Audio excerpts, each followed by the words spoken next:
if fine. When I sit my baby right down by my side. Well, the rubber hits the road this rig, don't take no overload. Come on, let my baby ride. Think you've got the picture?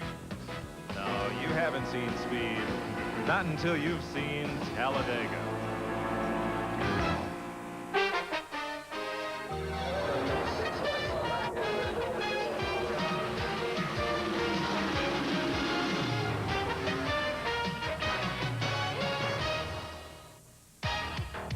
This is Talladega. For the 95-degree Alabama heat comes shimmering up off the asphalt and makes the cars at the world's fastest speedway appear to be going even faster than they actually are. Hi, everybody. I'm Mike Joy, welcoming you to the Busch Grand National Cars' first ever appearance on Talladega Superspeedway. They've said all week long that this track is easier to drive and certainly much faster than the similarly shaped and sized Daytona, where they run in February. But let's get the real word from a fellow who's won here and run here often, Neil Bonnet. What can we expect to see today? Everybody thinks this is going to be a tremendously competitive race. Mike, I think we stand a chance of seeing one of the most competitive super speedway races we've ever seen.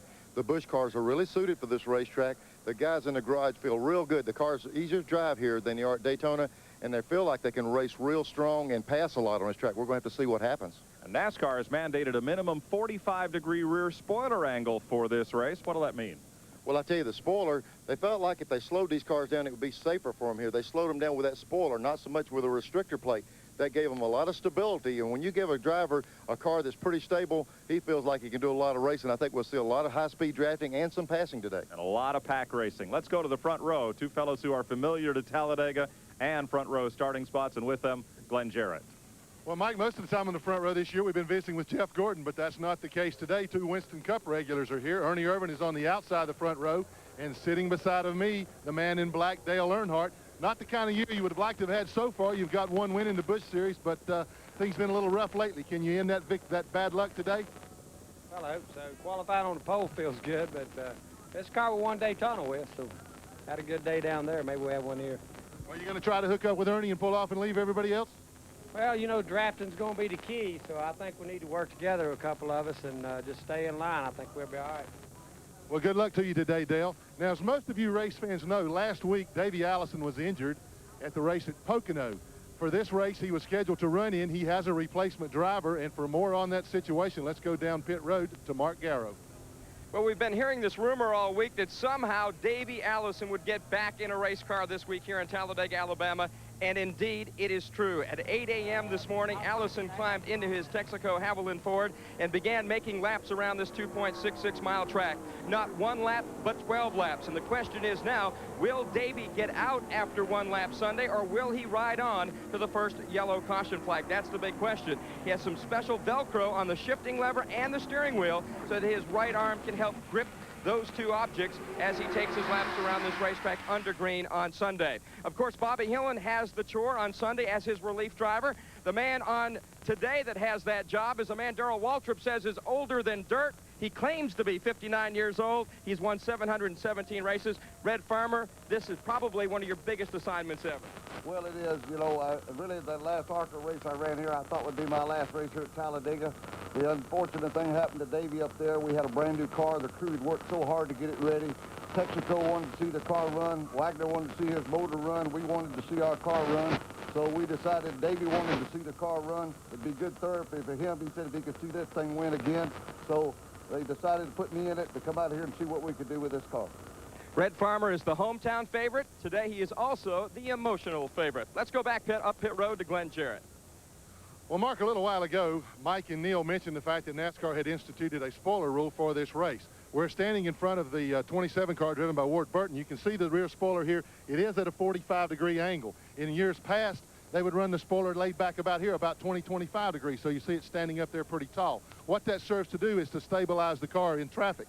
The biggest thing, however, that NASCAR has done is to institute a restrictor plate in this division. That is a 1-inch hole, all four of them 1-inch holes that you're looking at there. That fits right down over the top of the intake. Then the carburetor base plate goes on top of it. You see those holes.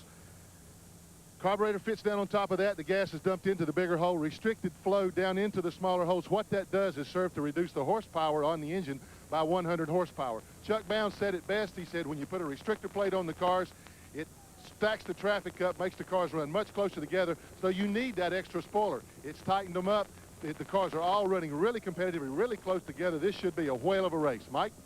And Glenn, in combination, the spoiler and the restrictor plate have done their job. The spread from the fastest to the slowest car in this field is only 7 miles per hour. That's quick and well bunched together. We'll be right back to Talladega.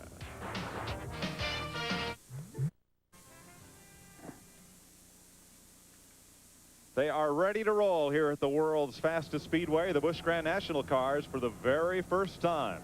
Let's go down to trackside where Glenn Jarrett's standing by. And now for those long-awaited words, here's today's Grand Marshal, the Vice President Sales of Allied Signals Group, Mr. Kerry Langford. Gentlemen, start your engines.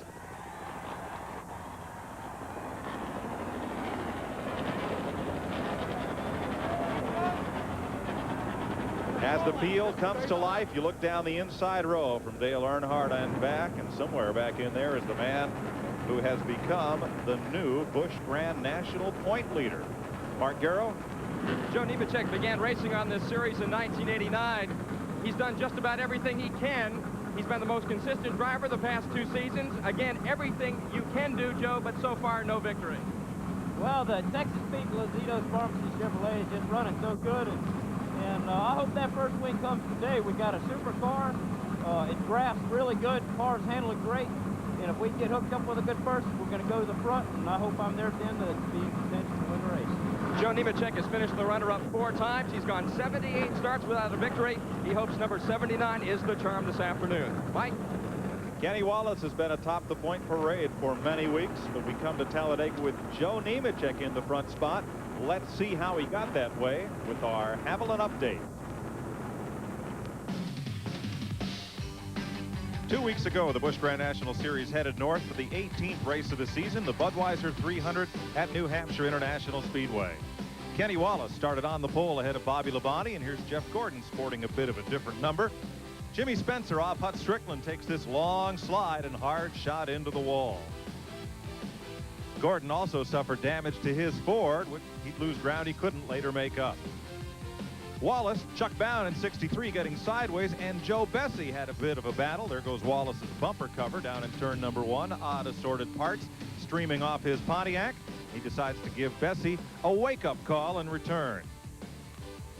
Back up front, Morgan Shepherd in 21, and Hut Strickland would lead. Strickland for 68 laps. Shepherd would lead for 32 before he pitted with oil pan problems, and even some inside help for Hut Strickland from his crew could not solve ignition troubles. Davey Allison would complete only 154 laps before drive shaft trouble put him behind the wall.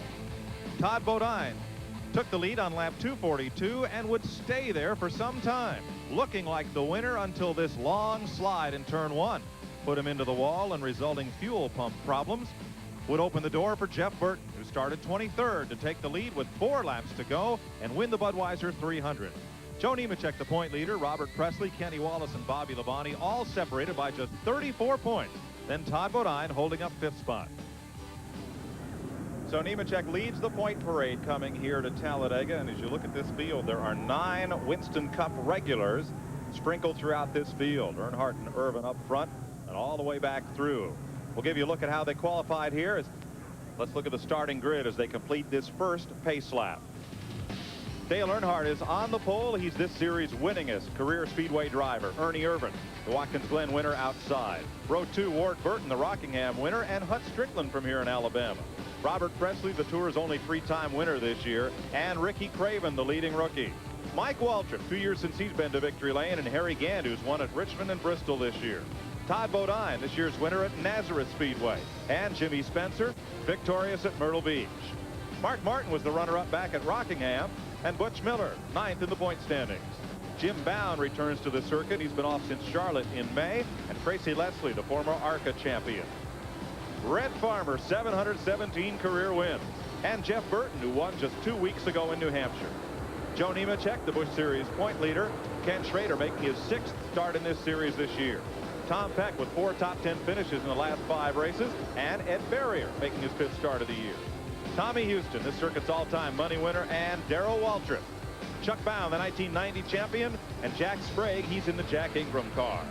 Bill Elliott's looking for his first Busch Grand National win today, and Steve Grissom, who won at Volusia County. Jeff Purvis, the former national dirt champ, and Jeff Gordon, 2 wins, 7 poles, but he's way back today. So's Kenny Wallace, who's just 21 points out of first place, and Clifford Allison. Richard Lassiter from Arkansas, and Bobby Dotter, who won up in Virginia in May. Short track specialist David Rogers from Orlando, and Bobby Labonte, the defending series champ, is way back there with Stanley Smith and Robert Huffman, the 36 starter. Steve Grissom during first round qualifying was the second fastest driver, but that run was disallowed. Glenn? Well, that's right, Mike. In the post-qualifying inspection, NASCAR officials found that Grissom's car was 1/8 of an inch too short or too low on the left front. Now, that's mighty small difference there. He had to requalify, fastest qualifier on the second round, but he starts back in 26. Remember the restrictor plate I showed you, how small that 1-inch hole was? Turn that thing sideways. You see how small that is? That's how big 1/8 of an inch is. Oh, Glenn, 1/8 of an inch isn't that small. That's where Grissom would have started, where Ernie Irvin's car is. Look how big an 1/8 of an inch turns out to be. About a quarter of a mile. there's Grissom's car, about a quarter of a mile back from where he would have started. What I tell you, the way traffic's going to be today, all we've heard these drivers talk about all week long is getting a drafting partner, and boy, it would have been nice to be up front. He's got his work. He's going to do a lot, Mike, early in this race. You bet. Here's Mark Martins, Winn-Dixie Ford, carrying our in-car camera today. There's the face cam from the right side of the dashboard. We'll also have the Fram cam, the Fram filters cam, in Jeff Gordon's car, the Baby Ruth Ford, this afternoon. There's the trial. Well, that's where the start-finish line would be at Daytona, but here at Talladega, it's way down past the end of pit road, almost 2,000 feet further. And Donovan Parker, Fram retailer from out of Birmingham, Alabama, waves the green flag, and they're off into turn number 1. A 36-car lead draft on the break, and you see it's not breaking up any or going single file. That's Irvin up high. Ward Burton is locked right onto Earnhardt's bumper, trying to make something happen here with Robert Presley and Mike Waltrip. We heard a lot of the Busch guys say they were going to work together and leave the Winston Cup guys alone, but early in this race, they're not going to have an option. They're going to have to work with whichever car in front of them is running fast. And we've got 2 Winston Cup guys on the front row right now. And they're still double wide. Neither Earnhardt nor Irvin wants to drop in line, and that's how they shake out for some 24 cars behind them as they come out of turn number 4 before the first break into traffic. We promised you close racing with these tall spoilers and small restrictor plates. How about this? I tell you, they said it might be a 40-car IROC race, and it's got the makings of that with these guys still 2 abreast all the way around the racetrack. First lap double file, count Irvin as the leader, who won on the road course at Watkins Glen, and now he becomes the point. Looks like the geese headed south beat out from behind Ernie Irvin. Hut Strickland is right with him.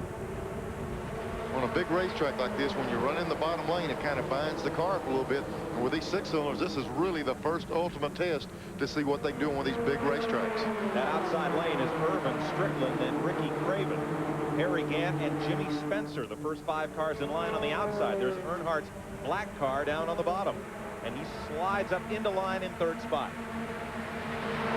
Turn 4, coming around to complete lap 2.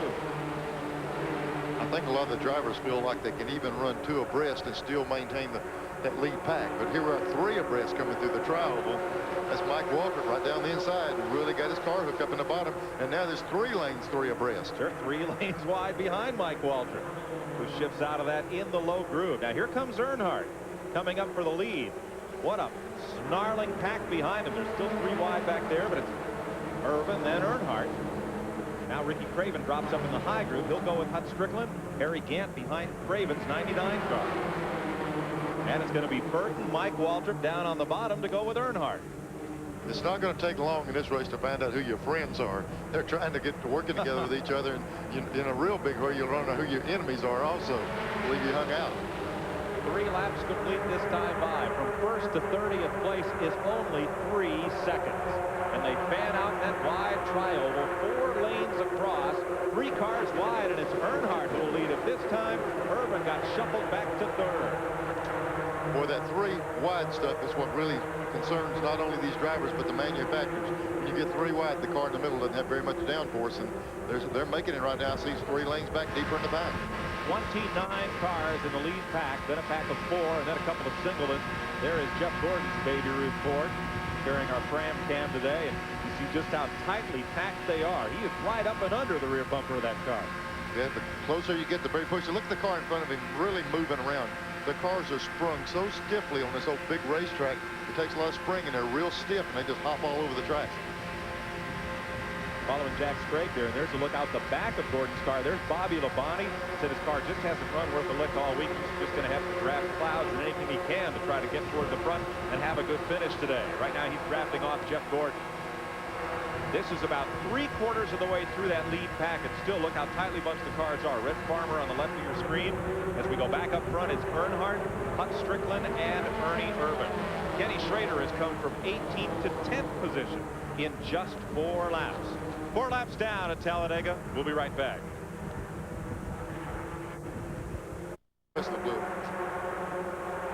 Down the front straightaway to complete lap 7. Robert Presley was right up in 2nd place. Looked like the engine may have let go as he drops down to the track apron. The field has split. Here's the first pack, 14 cars strong in that lead draft. Then there's a gap of about 1 second, and another pack of, surprisingly, 14 cars. Then a group of about 4 or 5, and then the back markers. Mike, don't let the fans be misled that we see them in single file. The only thing that broke that up was Presley lost an engine coming into the tri-oval. They had ran complete every lap side by side, and I think they'll work back in that position again. But when Presley lost an engine, they had to get back to single file, get out from behind him. No caution will stay green. Ernie Irvan's led this race, so is Earnhardt and Hut Strickland. There's a look at that second pack of 14 cars. Bill Elliott, Jeff Gordon at the lead of that group. 15th spot on back. Now you ride with Jeff Gordon. On the dashboard, that's happy birthday Allison and Lance. Allison's dad, Dennis, is the tire changer, Dennis Adcock. Allison's 8 years old. Lance Chandler turned 13. His dad, Billy's the tire specialist on that team. Brett Farmer, and a little bit further back, there's Bill Elliott and Jeff Gordon. Those 2 Fords hooking up. Jeff Purvis with them. Clarksville, Tennessee. Trying to run down the front pack. For a minute ago, I thought they were going to do it here. When they were running 2 abreast, there's a pass for the lead. There's Hut Strickland going under Earnhardt going in the 3rd turn, taking the lead, but they were actually gaining them along. There were 2 abreast. I'm not so sure now with this passing, Mike. In just one little incident like that, when they got side by side, the second group is really closing in now. The yellow cars on the bottom, Gant and Irvin's been dropped back there. Mike Waltrip is in there, tucked up and under Harry Gant. Behind him, Tracy Leslie, Ricky Craven, and Joe Nemechek. Jimmy Spencer's up there to the 3rd spot. What we saw a little bit ago while we were in commercial, 3 of the Winston Cup guys pair off single file, try to get away from 3 of the Busch Grand National guys down on the bottom single file. Where do you put Spencer? Is he a Busch guy? Is he a Cup guy? Is he out there by himself? I don't know if you can put Spencer anywhere. I think he just gets where he wants to be. I think so. That 15 car is Kenny Schrader, making only his 6th start of the season in the Busch Tour. Running right up in 4th spot. Lead pack out of turn 4. It's going to take someone to get out there 2 abreast and try some more of this stuff.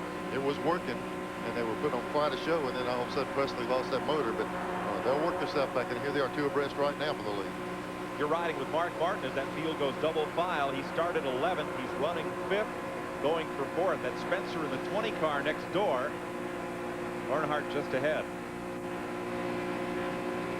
Riding in 5th place. He's about to have some company. He's got Ernie Irvan filling up his mirror. Look at how tight that pack is bunched. Well, look how big this old racetrack is. I'm telling you, you can run 2 and 3 abreast around the place. And boy, it's really nice for these cars.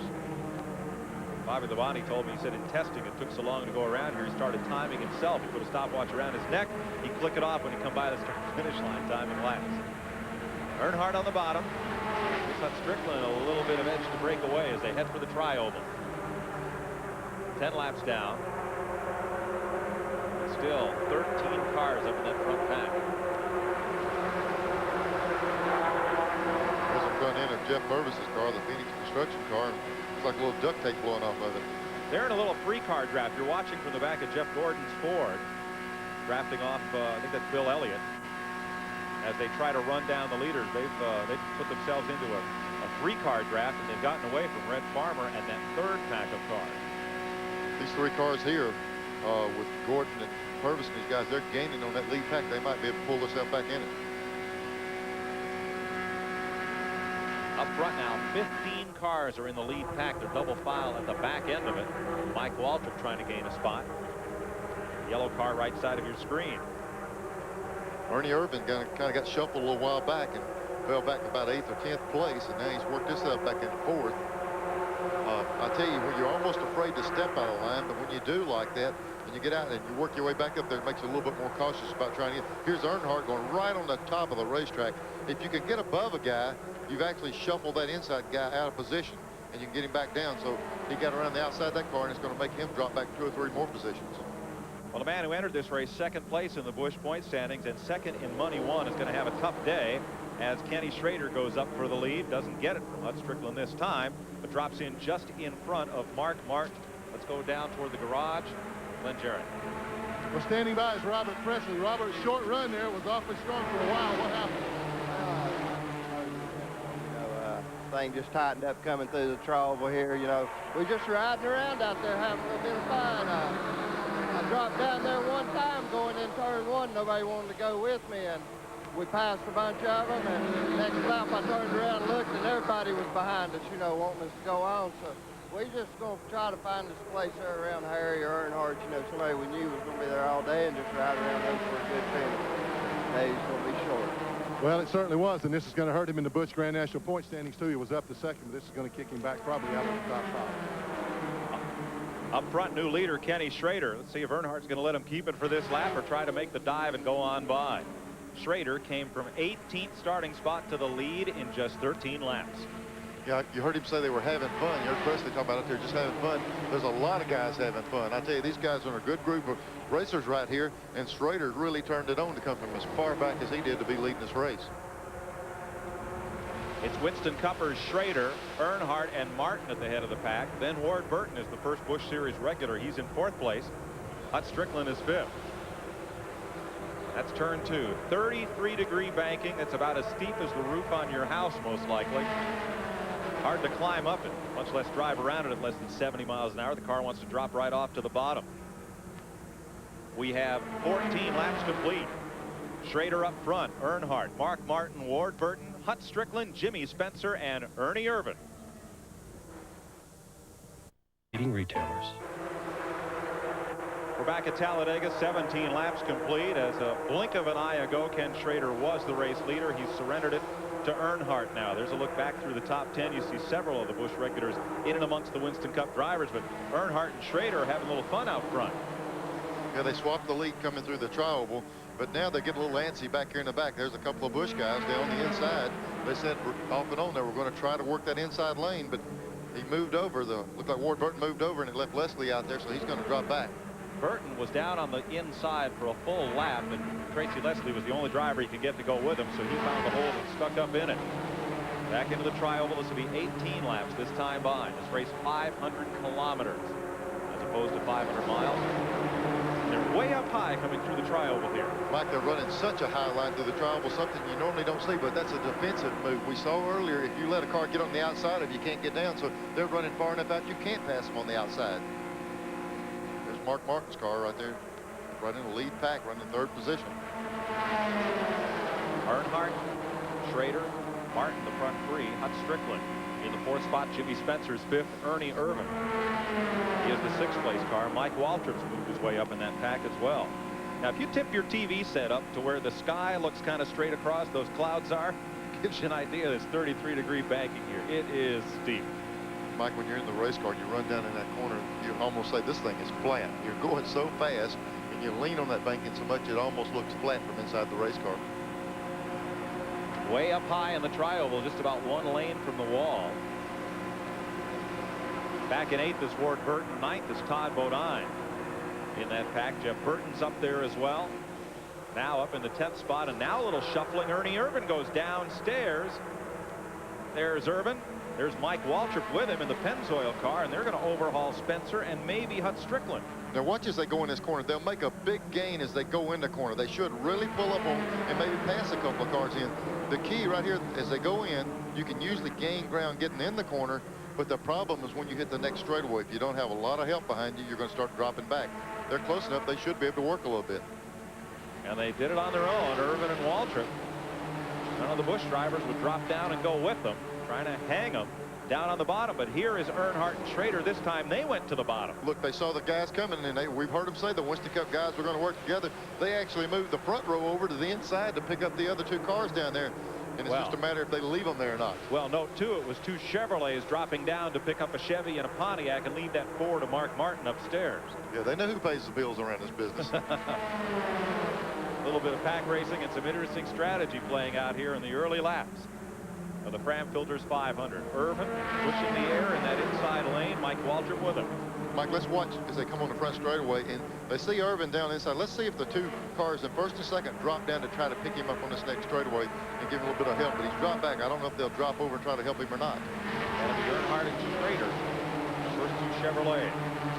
And those two cars are backing up. Looks to me like they said, Ernie, you're going to have to do it on your own. We're not going to drop over to help, because if they move over, the whole line might go by them also. Interesting, Neil, on the super speedways, the short way around on the bottom is not necessarily the fast way around as we ride along with Jeff Gordon. The fastest way around one of these racetracks is the freest that car will possibly run. Just kind of give it its own head, let the thing run where it wants to go. Don't crank the wheel and bind it up. It slows it down. Let me give you an idea how effective this draft is. Average speed thus far, 186.8 miles an hour, 2 miles an hour faster than the pole qualifying speed. Mike, that's very interesting. They wanted, you know, not only is the Busch Series a test bed for drivers, it's also a test bed for NASCAR. Here we are like the old days. You come qualify at a certain speed, you race even higher than that. With these spoilers up and this thing's the way they got to fix it, they're really drafted good, and the speed is going to be faster in the draft than by themselves. Bumper cam shot from Jeff Gordon, Tracy Leslie there. Gordon started 28th. He's raced his way up to 12th. Bill Elliott started 25th. He's come to 11th. Steve Grissom started out back in 26th. He's raced his way up to 14th position. Every time we get a little glimpse of that yellow car, Ernie Irvin, he's down at bottom. He won't give up. He's trying the inside. Well, the draft is so tight in the outside lane that he and Mike Waltrip are pretty well stuck down there, trailing Earnhardt and Schrader. 22 laps complete. There's a good, strong crowd on hand here. There's a look at how the front five run. We'll be right back to Talladega.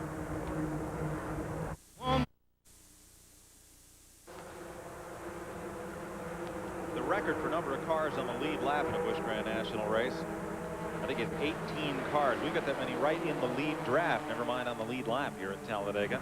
We've been caution-free for these first 24 laps. In fact, the fastest all-time average speed for a Busch race, 157 miles an hour, when Jeff Bodine won the Goodies 300 at Daytona in 1985. That is very much in jeopardy today. Mike, there's something starting to happen here. We saw just two cars in the bottom lane. They were able to hold their own. Now they're starting to get a little bit of help. There's another car dropped over. Here comes Rick Craven and Jeff Purvis on the inside. They're going to get him back two abreast and see if they can race with him. Irvin drops even lower in the tri-oval. Waltrip, and now he's got Tracy Leslie in tow. So it's three cars on the bottom trying to do what two could not. That's right, and two more coming to help them. In just a minute, they'll have 5 of them on the inside, and they're going to try to see if they can put it. It's kind of like a boat. The more motors you put on it, the faster it goes. And they're fixing to add a few engines to Irvin right here and see if they can shove him ahead.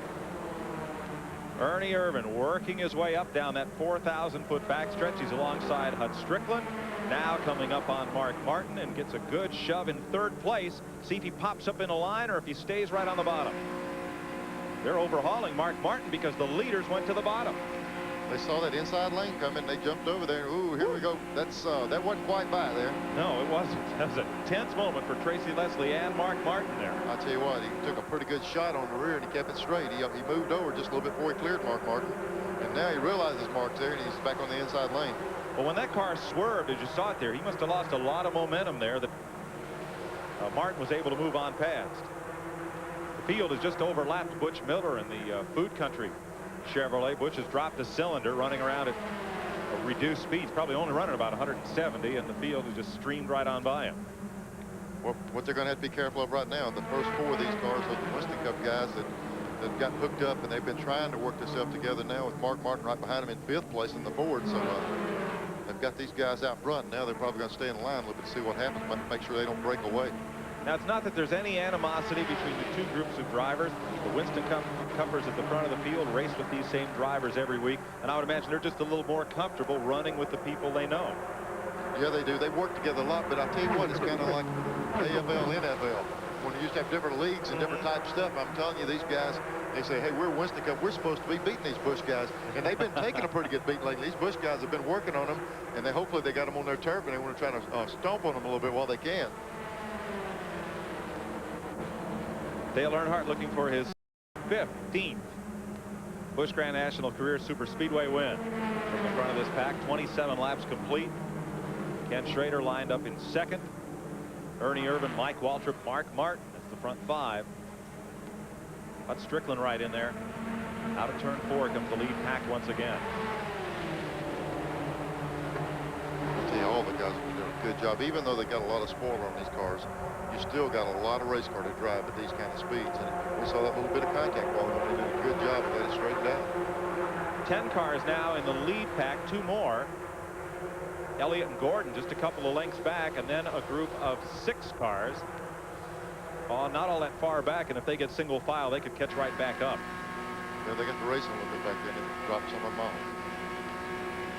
There's Jeff Gordon riding along. Now they have hooked on to that lead pack. Started way out back today, he and Bill Elliott both. Didn't get good qualifying run. And the restrictor plate engine development of the Ford V6s apparently not quite where it is with the Chevrolet. Yeah, just on the restrictor plate, because when we go to the short tracks, you know, Mike, we continuously see Jeff Ford sitting on the pole with all the short track stuff. So just strictly the restrictor plate stuff they've got to work on. Lead pack once again. Earnhardt, Schrader, Irvan, Mike Waltrip. As you look there from the back of that lead pack, that white car is Jeff Gordon. As you look forward to Bill Elliott, Tracy Leslie, and the rest of that group. We go to racetracks and we talk about discipline all the time, but it's usually discipline not to mash the gas too hard, not to spin the wheels. Right here, the discipline is to hold it wide open and not get out of line. That's hard to do. They want to race, but right now the key is to stay in line and not lose that draft. For a driver, this must be like any kind of driving in traffic. You know, you get in line and you haven't passed anybody and you're right where you've been, and you've got to get impatient. Yeah, you know, you're disciplined all your life, and you teach yourself all your life to be aggressive and try to pass people. Here, passing people's a penalty. If you pull out, sometimes it costs you a lot. So single file comes this lead pack once again past a fairly full tower grandstand here at Talladega Superspeedway. We'll be right back. Well, I drive 12 cars in that lead pack, headed up by Dale Earnhardt. Ken Schrader running in second. Ernie Irvan, Mike Waltrip, and Mark Martin, the front 5. Then it's Hut Strickland, Tracy Leslie, Ward Burton, Jeff Burton, Todd Bodine in 10th, Bill Elliott, and Jeff Gordon. That's the lead draft as they come by here. A little further back to Jimmy Spencer, has dropped way back in the field. He was contending for one of the front 3 spots. Mark? Let's go to Mark Garrow. Jimmy Spencer's looking for his second win here on TNN. His crew chief, Mark Reno, is here with his fingers crossed and hoping it is a minor problem and not a major engine ailment. Yeah, we're hoping it's minor. We've evidently burned a plug wire, and we're hoping to get a caution so we can fix it before we get lapped. I'm not sure. Could be more serious, but that's what we're hoping for the best. Jimmy Spencer's dropped back to 29th position there. Still on the lead lap, but well back. 12 cars in the lead draft, and then a pack of 4. Harry Gant, Jeff Purvis, Steve Grissom, and Joe Nemechek, the point leader. Bit of shuffling toward the back of that pack. Tracy Leslie down on the bottom there, drops a spot to Elliott. May lose one to Jeff Gordon as they round turn number 2. Up front, Earnhardt and Schrader have a lockjaw grip on the lead. Irvan and Mike Waltrip, all that running on the bottom of the racetrack, tucked them right in, and there's the 2 Fords in the back of that pack. Elliott and Jeff Gordon. We're just looking back all the way to Tracy Leslie. There's 4 cars behind them. They're gaining a little bit. And we'll even add to this pack of cars we have in the front. There's Gordon's car. Look how close in line you try to stay. You might. Here's the car trying to move the outside. When he moves high like that, that's Todd Bodine directly in front of Bill Elliott. Bill's trying to get that outside line and take it away from him. If he can just get a little bit on the outside of him, then that leaves Todd Bodine hung out to dry on the inside, but Todd's protecting that lead. Bill, as high as he can go, You run up on the wall, there's nowhere else to go. Looks like a big snake down there. Now Mike Waltrip's on the bottom. He's going for third. Mark Martin has dropped down to go with him, and they're all shuffled double file. There's Harry Gant, who brought that second pack of cars right up to the lead draft. He and Jeff Purvis are moving way up in the pack. Yeah, they've been together. Now they're 3 abreast going into the third turn. Purvis and 2 other cars. Gant and Purvis have worked their way right up to that lead pack, and now they're getting separated again. And look here, 3 wide in that same pack. Purvis on the bottom. He's underneath Jeff Burton and finally tucks in. They're double wide all the way up to the front 2, which remain Earnhardt and Schrader single file. And just the minute we see these guys get double file in the back, look up front. The lead guy says, hey, if we got some people going to help us, jump down there and try it again. It takes help, and as soon as you see 1 or 2 move the inside, the rest of them will try and help them a little bit. Well, we may see a bit of strategy played out here during pit stops under the green flag, which are imminent. We're also looking at another possible record here for least caution flags. 3 times this series has gone without cautions, but we haven't had a caution all weekend, knock wood, in this Busch Grand National Series. We haven't had any incidents of, you know, cars getting out by other guys. What concerned me was, can these V6 motors take this punishment? They've been to a lot of racetracks, but they've never had, from the time this race started, I'm just telling you, from when they dropped the green flag, the bulk of these cars have had the gas pedal on the floor. You cannot lift at any part of this racetrack, so these motors are getting a pretty good test. They've been on the floor since this race started. It's just a matter, can they stand it or not? So far, so good. Let me ask you something. Look at that yellow car on the left, this third one in line. Where did Harry Gant come from? 3 laps ago, he was 13th and about 4 car lengths back of the lead pack. Now he's up here shuffling it up for 5th spot. Car 7. Looks like a heat race on a Friday or Saturday night somewhere on a short track. They're stacking them all the way across the racetrack. There's Gant. He's thinking about 3 wide. Matter of fact, he is 3 wide down under Waltrip. Goes right in behind Ernie, and that leaves Waltrip right in the middle of the pack there. He's going to get squeezed right out of the middle of that sandwich, just like a hot dog. In the midst of the bun, he's going to get squeezed right back because Ernie Irvin's going to pop up with a lead. Earnhardt's going to come around the outside. They're going to be 2 wide coming down to lap 38. Irvin, he's got a good push. And look, here is Harry Gant coming all the way up into 2nd place. Poor Tracy Leslie, he worked with them to get there, and the minute they get to the front, they jump over, and that leaves these other guys on the inside just hung out again. As soon as they got to the front, they didn't mind jumping over in that right-hand lane. No. So up high, Irvin, Gant, Earnhardt, Schrader, Hutt Strickland, and Ward Burton. Then Tracy Leslie. Mike Waltrip jumps up into the high lane there in the Pennzoil car. Then the Winn-Dixie Ford, that's Mark Martin. Todd Bodine, Jeff Purvis, Bill Elliott, and Mark Martin you're riding with now from the roof cam. Yes, Tracy, you were in 2nd place before up front, but just the minute they leave you out there, it's a bad ride to the rear. 39 laps this time by of 117 at the world's fastest speedway, and you're getting a good demonstration of why it is. We'll be right back to Talladega.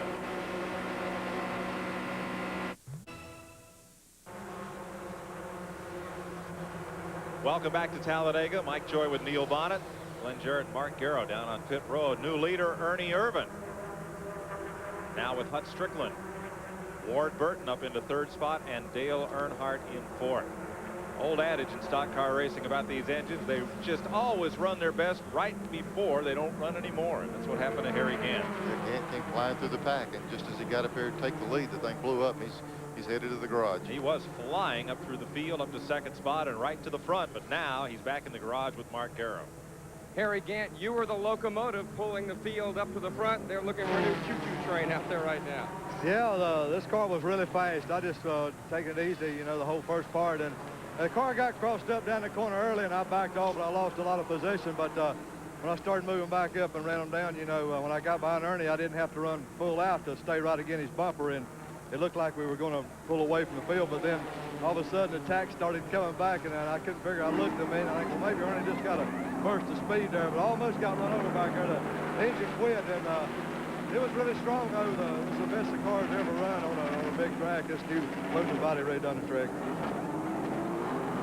So Harry Gant is out of the race. We are under green, but look at everybody on pit road.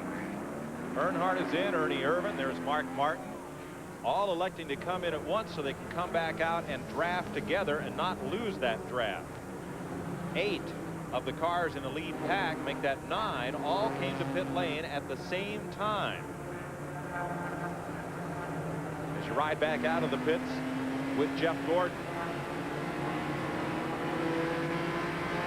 Now this is the trick to get these little six-cylinders.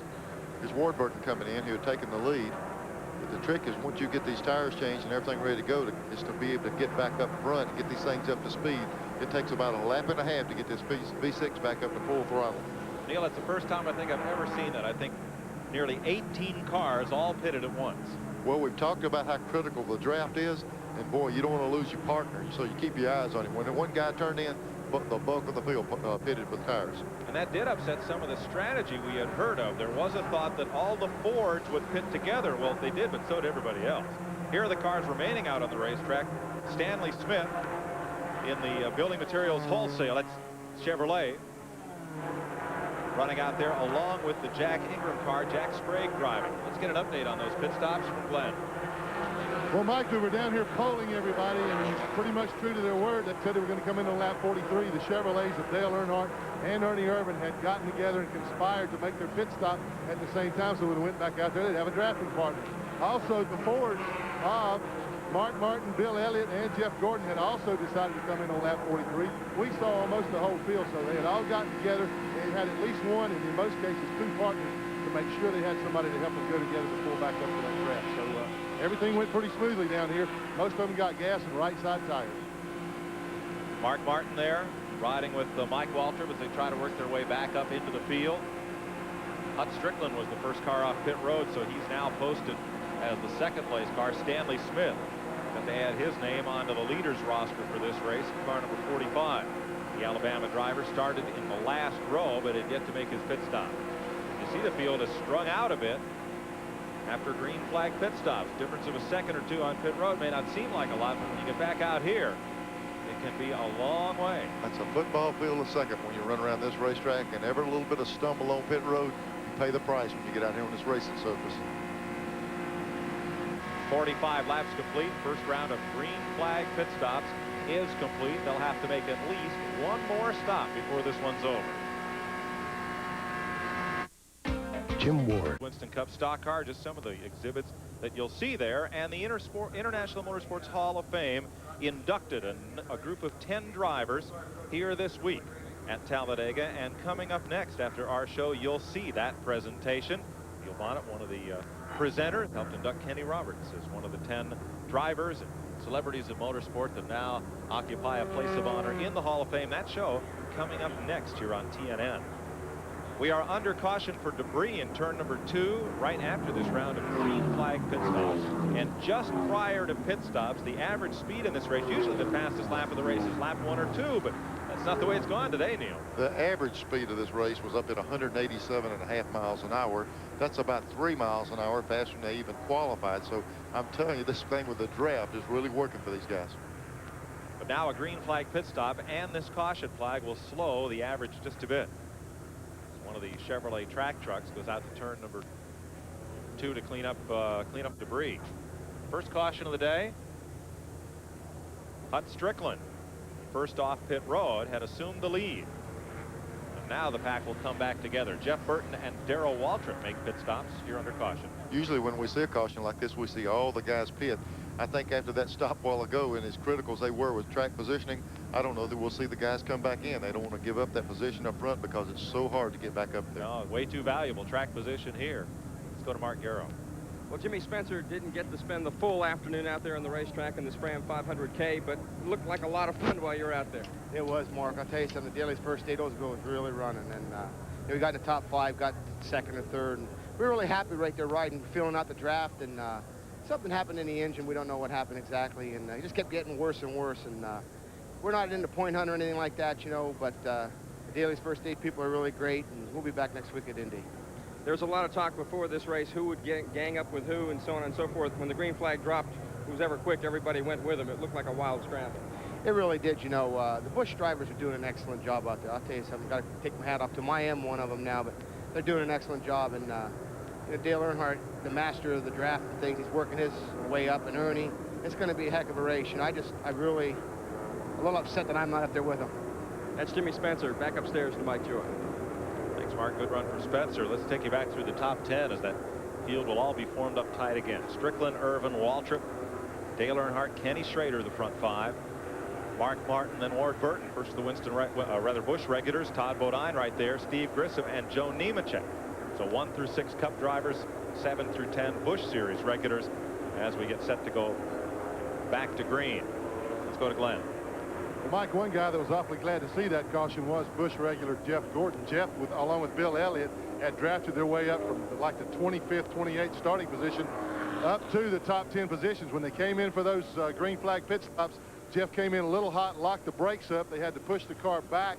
He lost a lot of valuable time. He lost that lead draft, but now that the caution flag has bunched everybody up again, he's going to be right in the thick of things. That number 1 Ford doesn't run very fast by itself, but man, is he tough in the draft. Right along with him here at Talladega Superspeedway as we're under the first caution of the day. 49 of 117 laps completed. Average speeds dropped to, well, 180.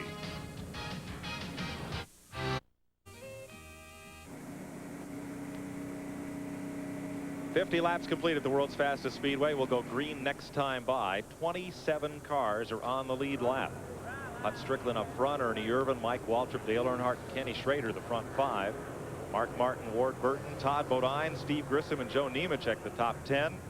Tracy Leslie, Jeff Purvis, Ricky Craven, Jeff Gordon, and Bobby Labonte takes you back through 15th spot.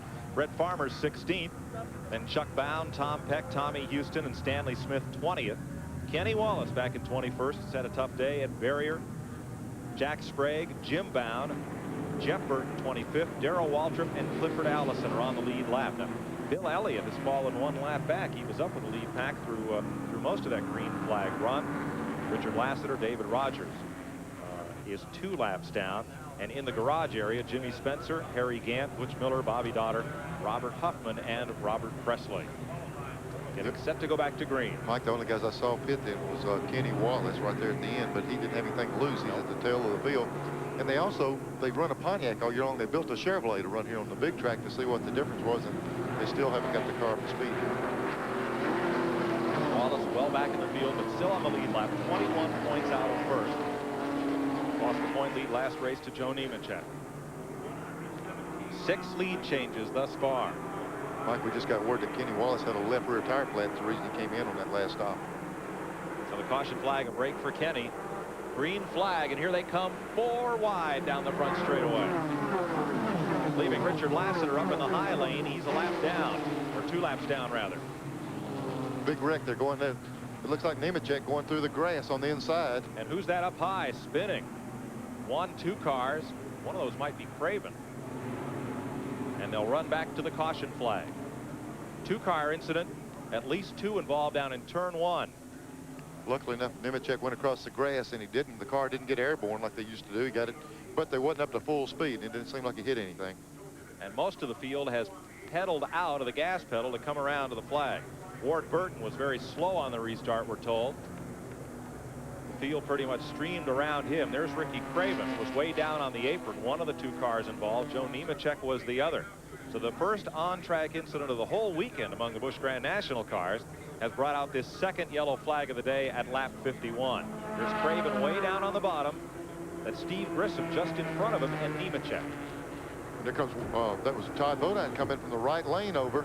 He came across the right, looked like he got to the right side of Nemechek and gave him a shot, and he went flying down the infield. There goes Nemechek for quite a ride. Fortunately, not quite up to full speed. Bounces across some of that red Alabama clay. Here's another look.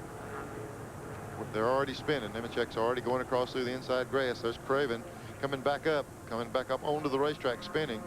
Big pack of cars behind him. He's lucky none of them got into him. Nemechek almost headed him off at the pass over there. Sliding through that grass. It's picking up speed. Came right back to the racetrack down at turn 1.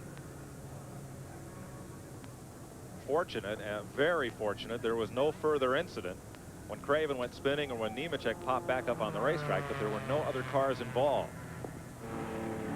There's a look at David Rogers. Rogers was running 2 laps down, or rather 3 laps down at the time of the incident. And here's Nemechek.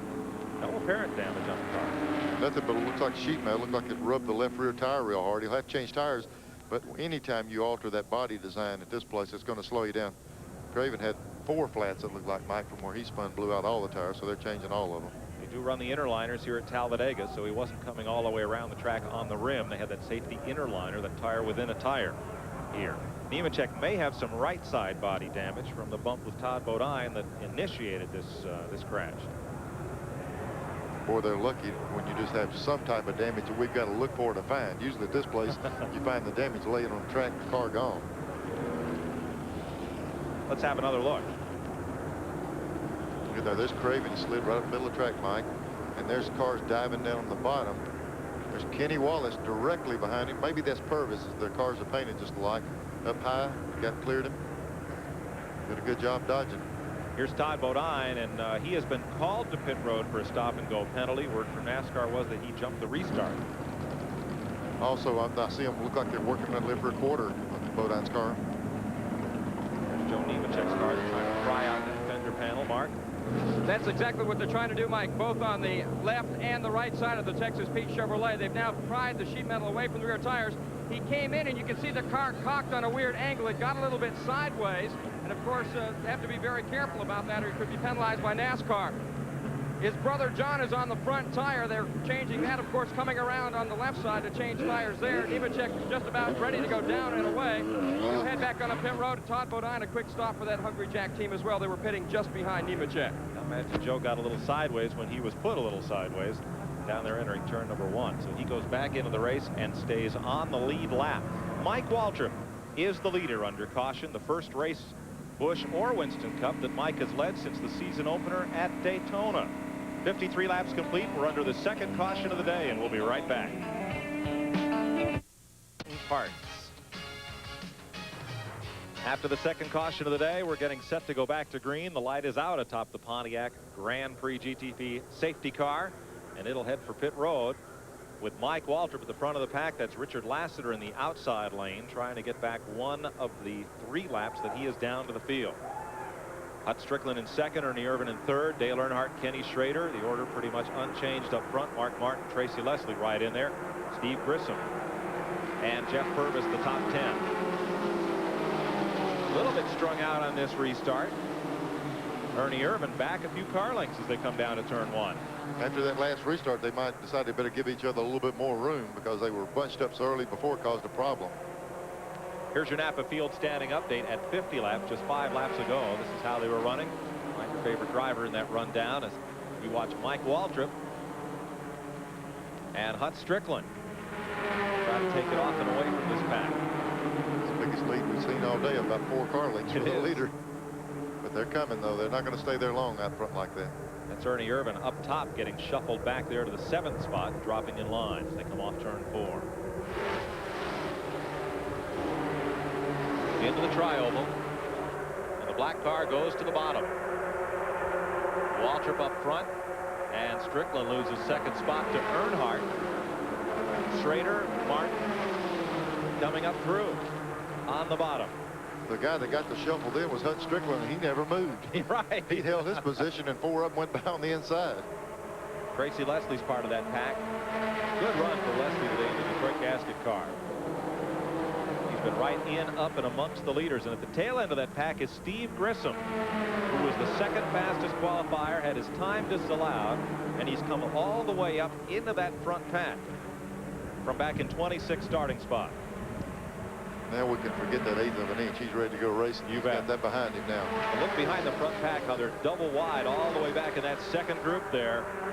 You say double or 3 wide? Well, at least double wide.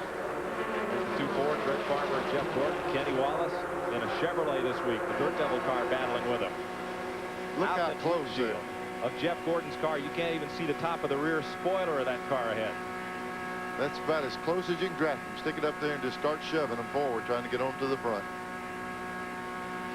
Look how they move around. The car's just dancing around all over the racetrack. And I promise you, that guy's not moving that steering wheel. He's got it in one position. The car's jumping there that much on the racetrack. Chuck and Jim Bound, the brothers running nose to tail.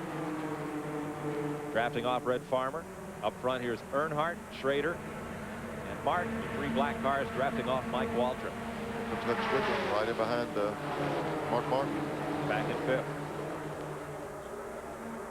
Those 5 cars trying to take a little away from Ernie Irvin. Irvin did not really come up to speed that quickly on the restart. That car may have lost a little something. Tell you who else is having a great run here. Stanley Smith, who led a lap when he was one of the last cars to pit under green. Started in the last row, and now he's 9th. Hold your breath. Todd Bodine on the bottom. Ed Barrier in the middle. Richard Lassiter up top. Did you call that one? Yeah. When you get 3 abreast, you get in a problem. We saw Todd Bodine and someone get together through the trial. He slipped that time, looks like, got up into the 22 car. They were lucky they kept him straight. Nemechek's not bashful. He's right up there trying to work the bottom with Todd Bodine and get past that group of cars. Now this battle running 6.7 seconds behind the race leader. And finally they clear the Lassiter car, but now Nemechek still has to deal with the 22 of Ed Barrier.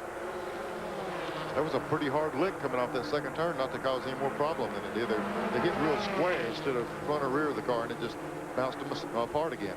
Well, I said something might have been wrong with Irvin's car, but here he comes right back. He's up to 6th spot. And right into the lead pack. There's Irvin on the right side of your screen. He's got Grissom with him, and he's going to drop in line and leave Steve Grissom out in the wind. It's probably going to take something like the 72 car and Grissom to work together, because I'm not sure they're going to get a lot of help from those other guys. If Leslie and Grissom got together, they might be able to work with them. Just as I say that, there goes Ernie Irvin right to the inside. Let's see if Leslie goes with him. Nope, stays up top this time. Tracy in the 72 car, that red machine, lines right up with Hut Strickland. This camera hung off the start-finish stand. Like we said at the top of the show, you haven't seen speed until you've been to Talladega. Average speed down to 160, but they're lapping this track at 185 to 187 miles per hour. And Ernie Irvin is going to get the wave on back. Looks like Leslie made the right move staying up in the pack. Jeff Purvis. He thought about taking a look at the inside, but when they're in single file like that, it's hard to do it on your own. That's Hut Strickland going up high. And look at 2 cars to go up with him. Mark Martin and Kenny Schrader going up high. Irvin back down low. It's critical this draft is, I believe, if they turn down pit road, they'd all come again. Anywhere one goes high or low, they're pretty well going to follow. Well, you're the guy that started all this, Neil, at Pocono, Pennsylvania, in the Wood Brothers car, leading a race, coming off that turn 3, dropping right to the bottom and snaking the whole field down the straightaway, trying to shake the draft. Well, I found out if I came off the corner, ran a straight line, they'd draft back by me. Right. And as long as I moved around and made them follow, I had to pursue and turn around a little bit, well, they couldn't get by. So we're seeing a good bit of that now. Now Irvin lined up on Mark Martin. And you're riding with Jeff Gordon. Going down back straightaway. Pointing to the right. I tell you what, there's a lot more hand signals going there, not only when you get mad, but when you want to work with somebody. You motion for him. Here's Mark Martin's motioning. He's coming over. See him throw his hand up. Now see him say, come on, let's go. He's motioning for the guy behind him to really get in there behind him and push, and let's not lose that lead draft. So he's trying to get the guy behind him to help. The guy behind him is Ernie Irvin. Here they're pulling his mark. They got that help he needed. He's right back on that lead pack. He attempted that pass and he lost some ground. He had to have help to get back. But Ernie wouldn't go with him. Ernie's going down to the bottom by himself. He won't work with Mark Martin. And when you say by himself, look, he's all the way down about 5 car lengths, 5 lanes over, right on the apron, and going by him like they're sitting still of some of the cars. Now he's down there right alongside Martin, so no help for the Chevrolet. Turn 4. 62 of 117 laps, and now Irvin moves up in front of Mark Martin. There's Bobby Labonte. First time we've seen Bobby today. Started way out back with a car that he said just needed to draft off clouds or anything he could find, and he's drafted his way up toward the front. Labonte's in 11th spot. Well, he better look for a cloud because he's on that inside lane by himself now. That Slim Jim car is going to need to find a slim hole to slip into and get back up in line. Waltrip, Earnhardt, Schrader, Strickland, 4 Winston Cup drivers. And then Stanley Smith and Tracy Leslie. See Schrader throwing his hand up there?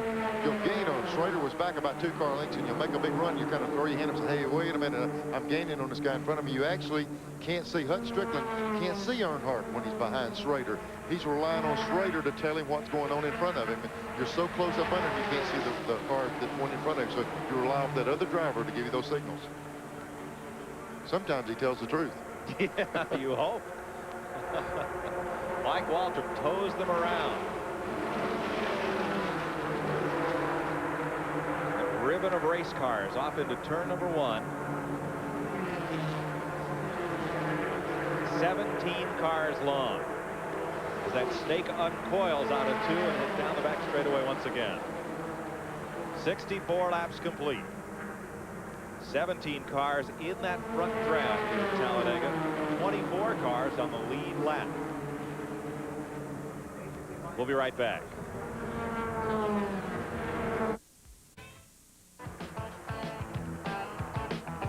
The Fram Builders 500 at Talladega rolls on. Mike Joy with Neil Bonnet. Glenn Jarrett, Mark Garrow down on pit road today.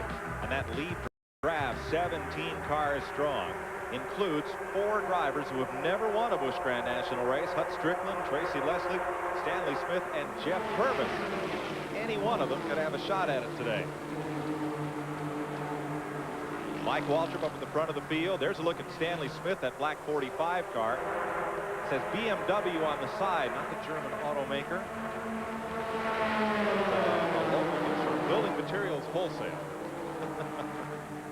Look, there's Ernie. He keeps trying that inside lane. There, Tory, look over. He said the orange car. You know, he won Daytona, and he said the firecracker race there, and he said the reason he won it was because he could run in the bottom all day long. Well, he's trying the same method here. He's in the bottom all day long. He's battled positions back and forth with Mark Martin and with Jeff Purvis, but he gained a lot of ground on the field. There he is side by side with the 51 of Purvis. Just sit back up front there with Mike Waltrip. Waltrip has 4 Busch Grand National career victories. 1988 at Dover, driving his brother Darrell's car. 1989, he won at Raceway Park in Indianapolis, where this tour heads next. He won at Richmond 2 years ago and at Dover. Well, now Mark Martin couldn't get Ernie Irvin to draft along with him when he waved forward, so he's going to try to go with Ernie here. They dropped to the bottom in the back straightaway, but could not advance. They'll just have to wait till the right time to get a little bit of momentum built up. It might take 1 or 2 or maybe 5 laps to get the kind of run you want. And there's Jeff Gordon right in the midst of that. He's right behind Mark Martin. Mike, look at the windshield on the right side of his car. It's cracked, and I doubt seriously it was hit with anything. There's so much wind force, a lot of times they'll just crack while you're running. We see that windshield flexing there, but most of these cars have a Lexan layer behind that to protect the driver, so I don't think it'll get any worse. The difficulty would be cosmetic. Boy, there's Mark Martin's car just slewed around a bit there as they came through the trioval. 70 laps complete. Still 24 cars on the lead lap. The last car on that lead lap is Darrell Waltrip. A bit of a tough day today. Yeah, he's just off the pace because earlier he was just fixing to get lapped when we had that caution. This is the Busch Series' first appearance at Talladega. Its predecessor, the NASCAR Late Model Sportsman Series, had 4 races here. Tiny Lund won here in 1969. Ray Hendrick driving a Dick Armstrong car, a Monte Carlo in 77. Darrell finished 3rd that day. Joe Milliken won here in 78. Neil Bonnet finished 4th. And in 1979, John Anderson, the Midwest driver, won the race. Harry Gant sat on the pole that day. It was a combined Late Model Sportsman and Grand American event. But for the Busch Series, first time here since the series began some 10 years ago. There's Mark Martin right behind Jeff Purvis, keeping that hole closed up. And we're 7 miles an hour faster than history's fastest Busch race. Jeff Bodine's Goody's 300 win at Daytona in '85. Looks like we just keep adding cars to the lead pack now. We're just getting a bigger and bigger pack of cars. Now, a couple of those cars are a lap down or 2. In amongst the 17 that make up the lead pack there. Mike Waltrip is running a little bit lower line. He's leading the race. He runs a little bit lower line through the corners. The entire field moves up, but they can't do anything with him. This car is real strong. Well, we said that those tall rear spoilers would make the cars a bit more draftable. And they have done that, but have they done too good a job, Neil? Because now nobody wants to get out of line and pass. Well, they'll get the feeling brave in a little bit when it gets down to time to try to win the race or make the right kind of move. But, Mike, what a lot of people don't realize, and you and I were talking about it, when the spoiler stands up higher, it nails the back of that car down. But when you lay it down, it lets the air travel over the deck lid and lay back on the ground just a few feet behind the rear bumper. So when it's standing up like that, it's just a big vacuum from all the run-in. And I'm telling you, the things are looking like said it might look like an IROC race, and that's exactly what it looks like. Neil, I stand corrected. These 17 cars in this lead pack are all on the lead lap. Just that little bit of shuffling we've seen off and on has enabled the entire lead group to get back together again. Mark Martin look outside of Jeff Purvis there. Jeff Gordon right with him. They've got the two Fords. That's the first time they've had them. They've got the two Fords hooked together now. And both of those cars are worked out of the same area, so maybe they'll get together and work with each other. The other Ford in that lead pack is Red Farmer, and he is 16th of those 17 cars. That lead pack, Mike Waltrip, Dale Earnhardt, Kenny Schrader, you see, then Hut Strickland, Stanley Smith in 5th. 6th is Tracy Leslie. 7th, Jeff Purvis. 8th, Mark Martin. 9th, Jeff Gordon. 10th is Jeff Burton. 11th, Kenny Wallace. 12th is Jim Bound. Good run for Jim today. Ernie Irvin is in the lead pack. So is Bobby Labonte, Chuck Bound, Red Farmer, and Steve Grissom. Those are the 17 cars contending for the win here. And we'll look at one more pit stop before this one winds up. 73 laps complete. 74 going on the board this time here at Talladega. Mike Waltrip in the lead. We'll be right back.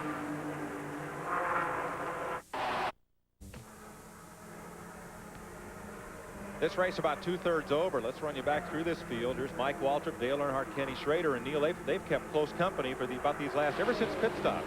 Once they got out there and got in position, they've been content with it. I don't know if they like it that way or they just can't pass each other. Those 3 cars have been right toward the front. Yellow, 2 black ones, and then comes Hut Strickland in 92. Go back past Strickland. There's Tracy Leslie. And here, right mid-pack, Purvis, Mark Martin, Jeff Gordon. There's Ernie Irvin right on the bottom again. Yeah, we thought he was having a problem a while ago. He fell way back, but he's still leading his lanes, the best I can tell. David Rogers is a couple of laps down. He's trying to hang with that pack. Or excuse me, that's Chuck Bound in 98. Jim Bound in 98. I'll get it. And Jim is on the lead lap. That's Chuck Bound right alongside him. Then Kenny Wallace, Bobby Labonte, Red Farmer, and Steve Grissom is right there as well in the tail end of that pack. 17 cars strong. Let's check down in Ernie Irvin's pit. Here's Glenn. Well, just checking with the guys down here, Mike. Ernie does not have a problem. He just can't get back in line where he wants to. That's the only thing. This draft is so tight. He pulled down, couldn't get back up there, so he had to be content to ride where he is. They say that he is scheduled to come in for gas in about 15 laps. So now they're having some radio problems communicating with Ernie. So they're discussing how to get him out of the pits once they get the gas in the car. But other than that minor radio problem, there is no problem on the car. Okay, and we had also thought Steve Grissom might be having trouble dropping from the lead draft here. We'll double check on that in a bit as well. All right, there's Irvin and Chuck Bound. There, that's Jim Bound in 98. Younger brother of the 1990 Busch champ, and Bobby Labonte right with him. A car dropping the inside. It looked like Mark Martin. I couldn't tell. I just saw a black car come down. It might be a lap car. It did have to look like someone dropped the inside. Somebody at turn 4 came right out of the lead draft. Pack coming back to line once more. It was Mark Martin. Look what that did also. Remember, Mark Martin was right in front of Jeff Gordon, and when he fell off with the problem he had, Jeff Gordon almost lost the draft.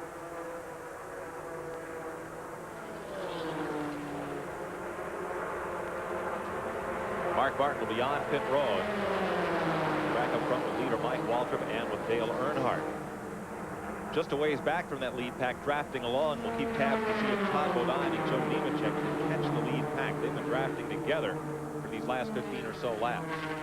Mike, as we're talking, Mark Martin's going into the garage area. Whatever the problem was, it must have been a motor or something. He's out of it. Yeah, this is the in-car ride you don't want to take. Back to the garage before it's all over. There's a look at Mark. Yep, that's Parks it and shut it off. Tough break. They'll get another chance Sunday in the Die Hard 500. That car of his, at all the Busch races we go to, he's always right in the hunt. And he's had a little bit of motor trouble, but when that thing's together, he's flying. Well, the lead pack has now been split in 2. It's now 12 cars on the front pack. 12, then 4, then 2. And those 2, Todd Bodine and Joe Nemechek, are about to run down the 4 in front of them. But Jim Bound, their 98, is now the last car in the lead draft, which stretches 12 cars back. There's a look at it. There's 3 abreast right there. There was Purvis up on the wall, the black car inside, and Irvin on the bottom, but they got it straightened back out. Stanley Smith, he and Purvis running at it side by side. who's going to draft off Jeff Gordon. Give Jeff Burton the nod there in number 8. And then down in the Ernie Irvin lane, Irvin and the Bound brothers. That's the best thing. Call them the Bound brothers. They keep switching it around. I can't tell which is which. And Irvin goes up to the high side. Strange place for him, but he's going to get up there and give it a run.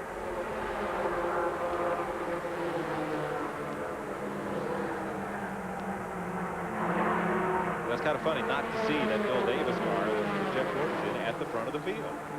Well, been there so much this year. The only place we've seen them have a bit of problem is restrictor plate racing. At Daytona, they struggle getting their car in the field and all, but when they go other than these big tracks, they're hard to beat.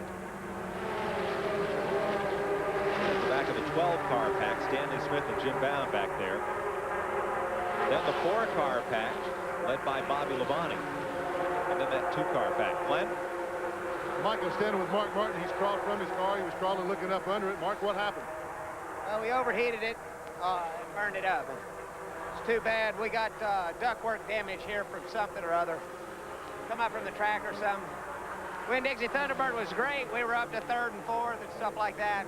It started getting hot, and we were just trying to cool the thing down and have something to race with there at the end, but we burned it up. It's kind of cool things, kind of hard to cool things down here today as hot as it is. Better luck next time, Mark. Mike, just a little bit earlier, whenever they were running that, I thought I saw something flopping under the air dam on the 60 car, and it was probably some of that sheet metal ductwork that it's really tight fitting, and it funnels it directly into that radiator. And when that thing gets a little loose like that, it starts burning the motors down. Neil, here's the 2nd pack. Now there's Steve Grissom on the right. He's running with Red Farmer in the 28 Davey Allison car. He's running with Kenny Wallace, Bobby Labonte in 44. And you see that Todd Bodine in 34 and the 87 of Joe Nemechek have caught that pack. So they're running single file. They have run down the 2nd group of cars here. And now instead of 4, that's 6 cars. And they're battling for 13th position. And that little group of race cars right there is the bulk of their point standings. Yes. So they've got to get on back up to the front. We'll see how it goes when we come back to the world's fastest speedway here at Talladega, Alabama. 83 laps are complete. Mike Waltrip up front.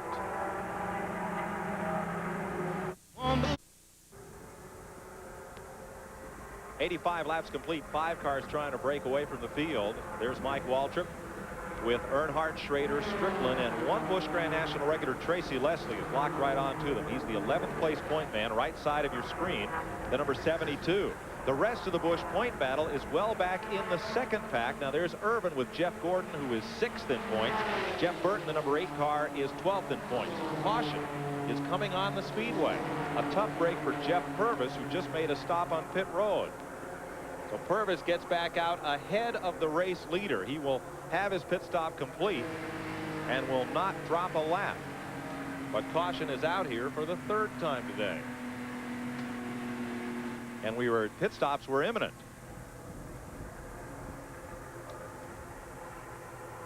Let's have a look here. Bit of ductwork off Mike Waltrip's car, or maybe something he ran over. Big piece of sheet metal. It was hard to tell, but it hit right in the nose of Earnhardt's car. Looked like a brake duct hose, perhaps. There's Jeff Purvis moving around the safety car. Big break for him. He made his pit stop and got away without losing a lap. He was the 6th place car when he pitted. Let's see if we can see this.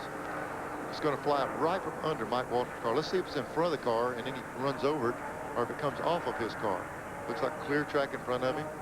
Now, I don't know. It looked like there might have been a little bit of debris. He picked a piece of sheet metal, and there it hits Earnhardt's car and goes way up in the air. It was hard to tell if he picked it up or it fell off his car. Might have been a piece of brake ducting or cool air ducting for the driver. Who knows? You know, everybody says, well, what's a little piece of sheet metal matter? But I've had these race cars, you can throw one of these little aluminum cans out of the grandstand. They've actually went through the windshields of these cars and hit a roll bar and cut in half and go into the trunk area of the car. At 200 miles an hour, you can't have anything on the racetrack. No, that's right. You know, a beer can comes over the fence and it's only going about 10 miles an hour. But when that car hits it going 200, it's a different story. So pit road will be the center of action here. 23 cars on the lead lap now, with Mark Martin going to the garage.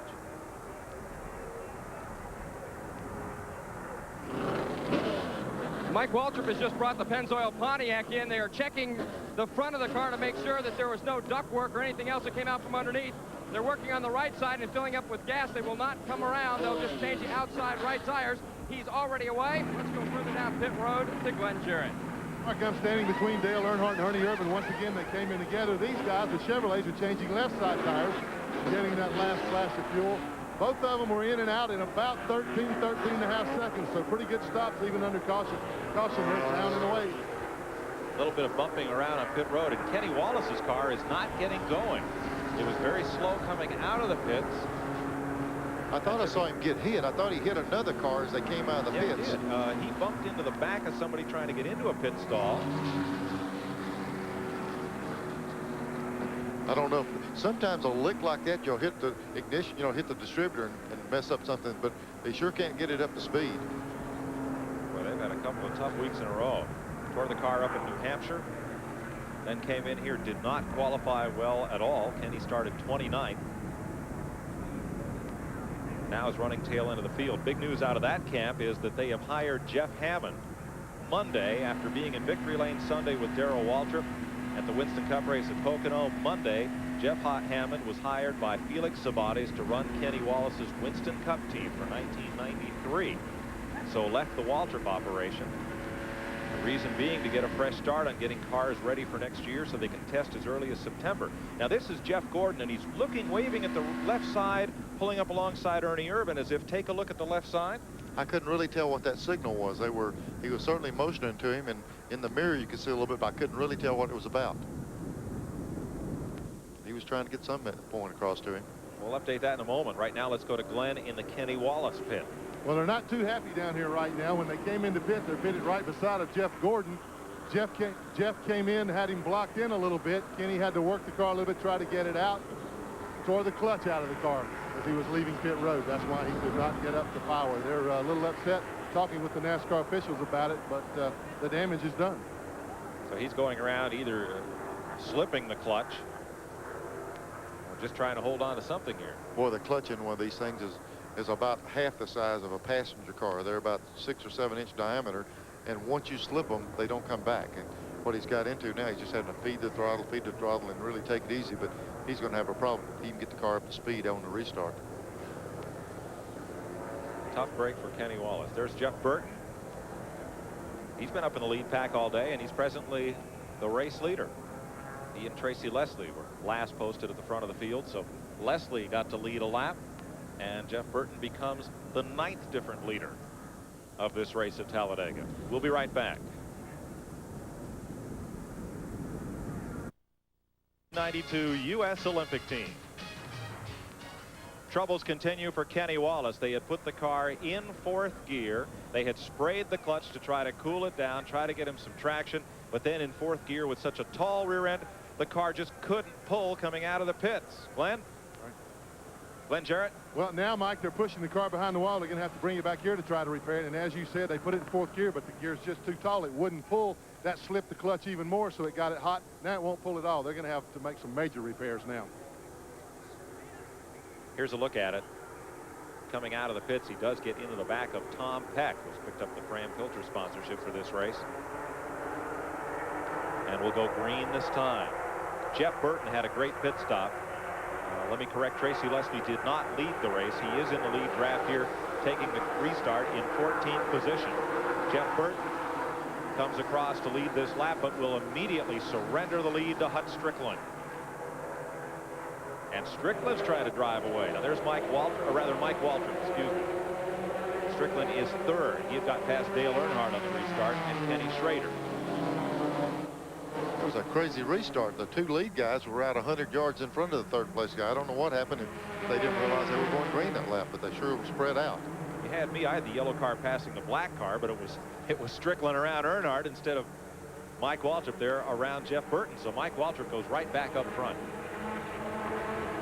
Michael could become the 15th different winner this season. But look at that snarling pack behind him. There have been 14 different winners in 18 races this year. Schrader there looked like he traded just a little bit of paint as they came through the tri-oval. There they are, 3 abreast getting down in that corner. Chuck Brown on the bottom. Stanley Smith and Jeff Gordon up high. They're 3 abreast all the way through the corner.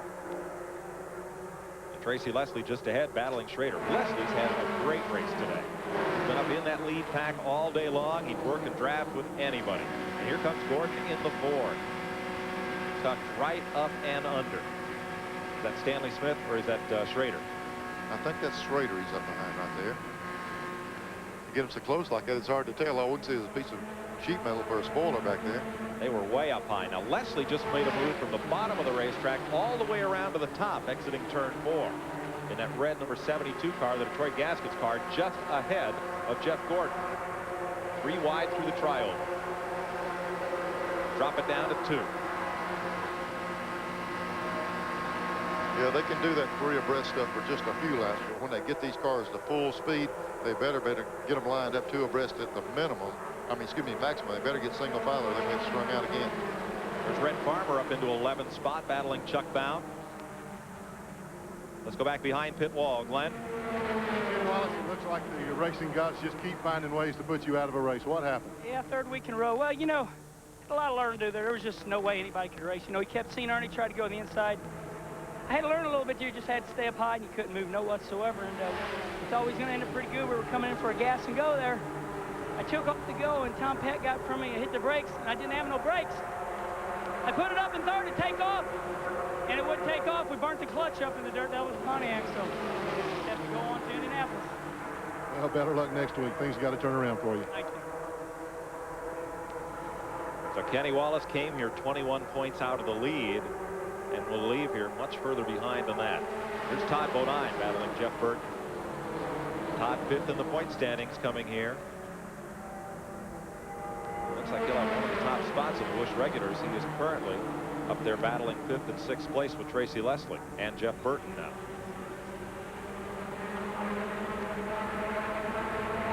Four Cup drivers at the front of the field. Add Schrader in there would be 5. Every time Mike Walker, he's leading the race right now, but every time he goes to one of these Busch races, he's usually sets on the pole or really runs up front. He's got a strong Busch car. Start finish. 94 laps complete. Talk about a fast racetrack. That was about 30 cars that went out of that thing in just a split second. In one shot, all 30 of them was under there. Down to the bottom of the racetrack goes Bodine. And he's going to take Tracy Leslie with him. Now here the Busch guys are going to gang up on the Cuppers in the outside lane. This is when we'll see if they can pull it off or not. And he's in there real tight. Leslie's as tight as he can get with Bodine. Just a matter if they can work by the leaders. But now you notice Purvis, Gordon, Burton are not coming with them. They're staying up in the high lane. But Todd Bodine, he's going to venture forth, try to make it. Try to get a little help from Tracy Leslie. He's either going to make it or that looks like about 17th position is open. Now they fan out up high. And Jeff Gordon and Jim Bound. And Tracy Leslie popped up a groove. Tracy said, I don't believe I like that lane down there. And we're back up front. Todd Bodine got left down there all by himself in the backing up lane. Here they come. And you see down to the inside, there's Bodine. Bobby Labonte had a thought about it. Yeah, he thought about it. He looked at the mirror and said, I can move back myself. So. Yeah, I can move up 2 or back 2 in that 44 car. So Bobby stays up high, pulls up on Steve Grissom. The rest of the field single file as we watch Todd Bodine. This thing turns into high-speed chess, but when you make a move, you can't back up. So it's kind of tough on what to do. And just like a chess game, the wrong move and they take you off the board. So he's off the leaderboard and he's about to go all the way to the back. Well, that will certainly discourage anybody from stepping out of line, would it? Yeah, he's out of the lead pack. Another fellow we haven't seen much of all day. Although there's Red Farmer. Now Red's going to step out of line with Stanley Smith. And he's going to take Chuck Bound up with him. And old DW running right back at the back of the lead draft. He's in 19th place. Now that sounds bad, but he's only 2.9 seconds behind the leader. We got a walt up on both poles, the front and the rear pole. Yeah, front and back of the lead draft. Cliff Dallas gets ahead of Darrell.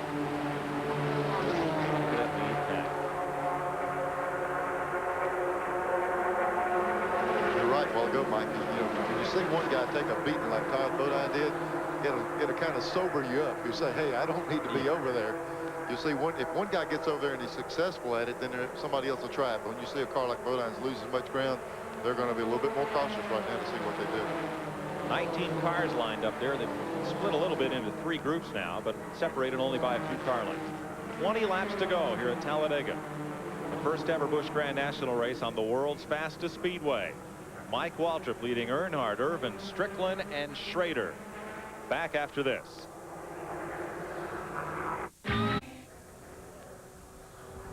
We are under caution for an incident involving Stanley Smith. He came in to get tires after a spin and then pulled away from his pits. They'd taken off the left side lug nuts and he had to back up. Take a look here.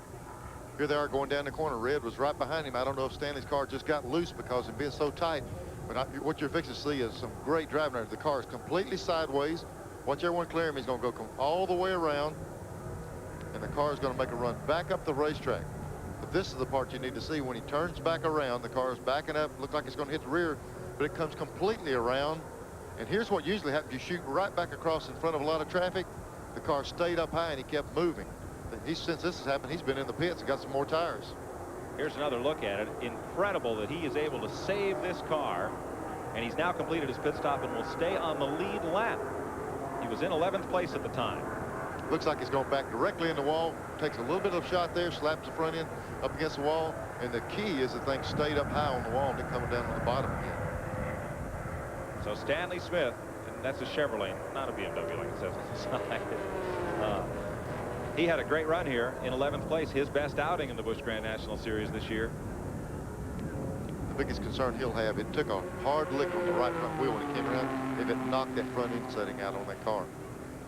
He'll remain on the lead lap in 22nd position. His last time by, Darrell Waltrip, who had been back in 19th, made a pit stop. So did Ed Berrier. Darrell taking on tires. Brett Farmer admits to being 59 years old, according to the NASCAR record book of some 20 years back, and placed his birth date nearly 60 years ago. Asked Brett about what do you say to people who might say you're too old to race? I've always told them, I said, age is just something on paper. I think it's how you feel about yourself and how you enjoy doing things. I said, I have just as much fun winning a race. I won a race 2 weeks ago, the 4th of July weekend across the street at the Talladega dirt track, and I enjoyed that just as much as I did winning 40 years ago. So as long as you're still doing that and still, you know, keep yourself in shape and feel good about it, then I'm going to keep on racing. I may be racing for another 5 or 10 years. Well, let's see. If he's 59, that puts him 6 years younger than Herschel McGriff. I don't know. I think Herschel told me he used to go watch Red race. Yeah, as a kid. That's right. Red may have been racing for 59 years. Maybe that's it. And behind the Busch Grand National garage at this moment sits Red's hauler and his dirt track car. And tonight he'll haul it across the street to Talladega short track to run it once more. The key to Red Farmer, he said he might race another 5 or 10 years. If he's racing 5 or 10 years, he'll still be winning in 5 or 10. That's the only thing that keeps him going to winning races. There are guys in this race that have grandparents younger than Red. Yeah, I tell you, I remember, now we joke about remember going and seeing someone. When I first started going to Birmingham area, Red was winning races. I'll never forget the first time I ever won a race, racing against Red Farmer. I thought I'd conquered the world. And he's still going and I'm not.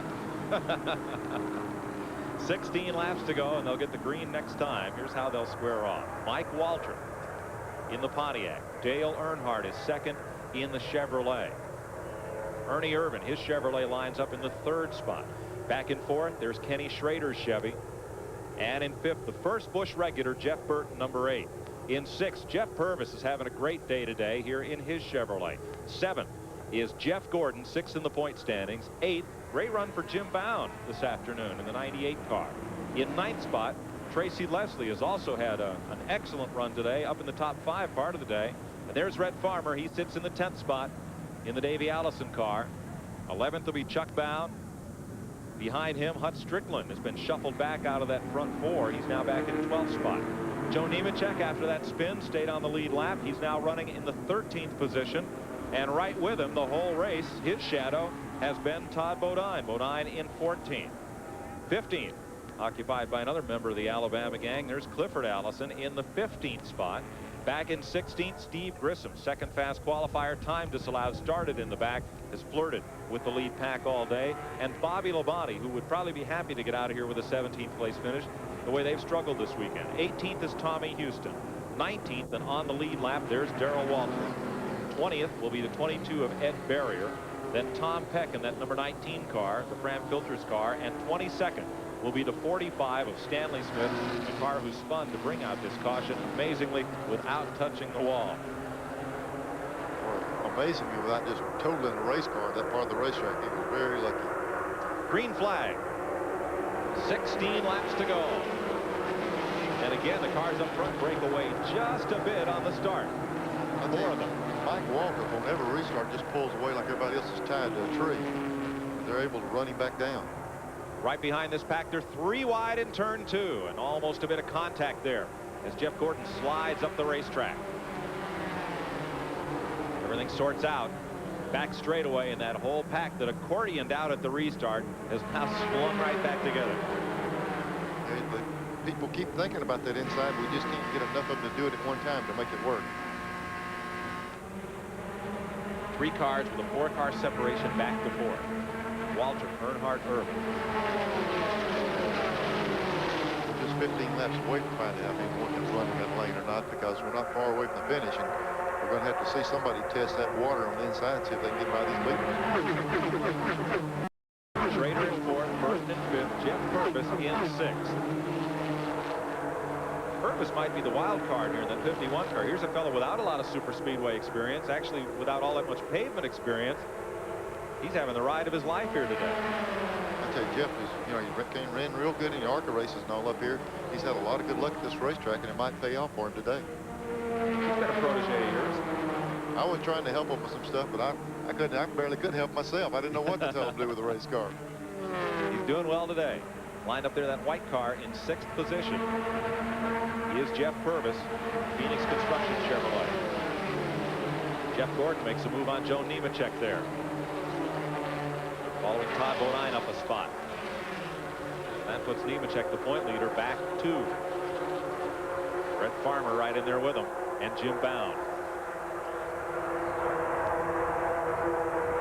13 laps to go at the world's fastest speedway, and still 21 cars contest the win.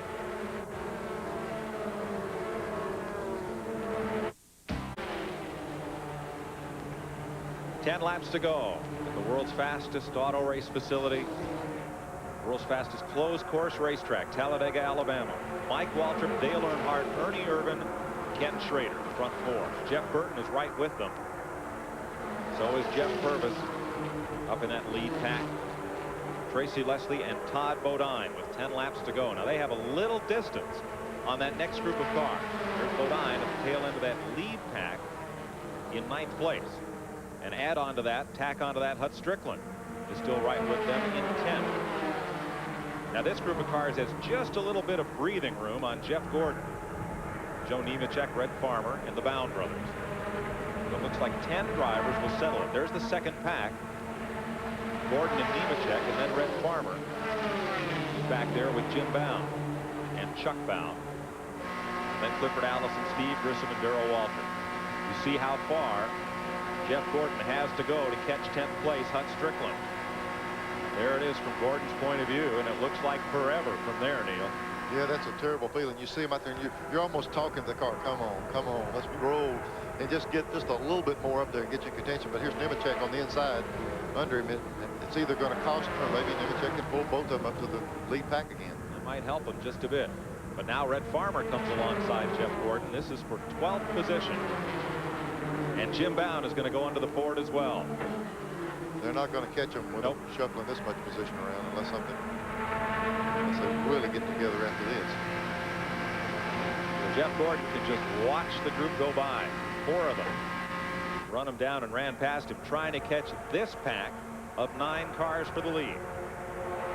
This group here looks like they're going to be content to wait to that last lap and have a regular old Talladega shootout. but one of the keys you mentioned earlier, Mike, was the start-finish line.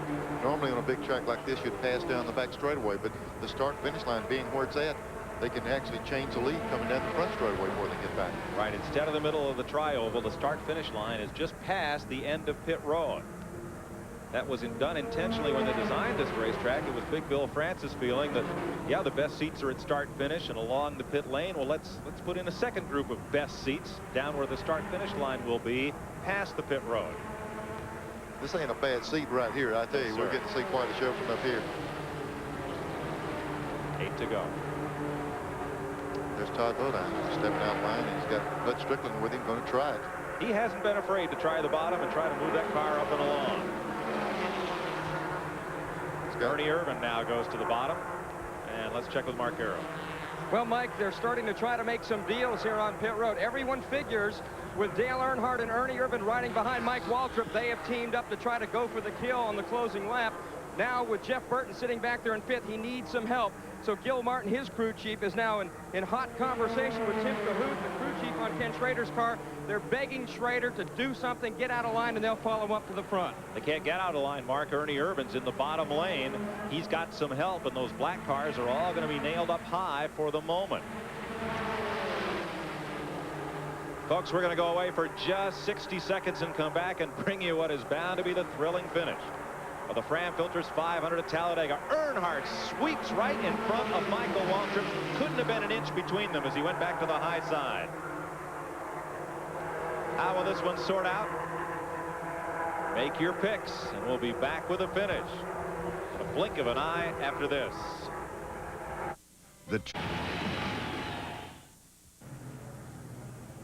We're back at Talladega, and we are under caution.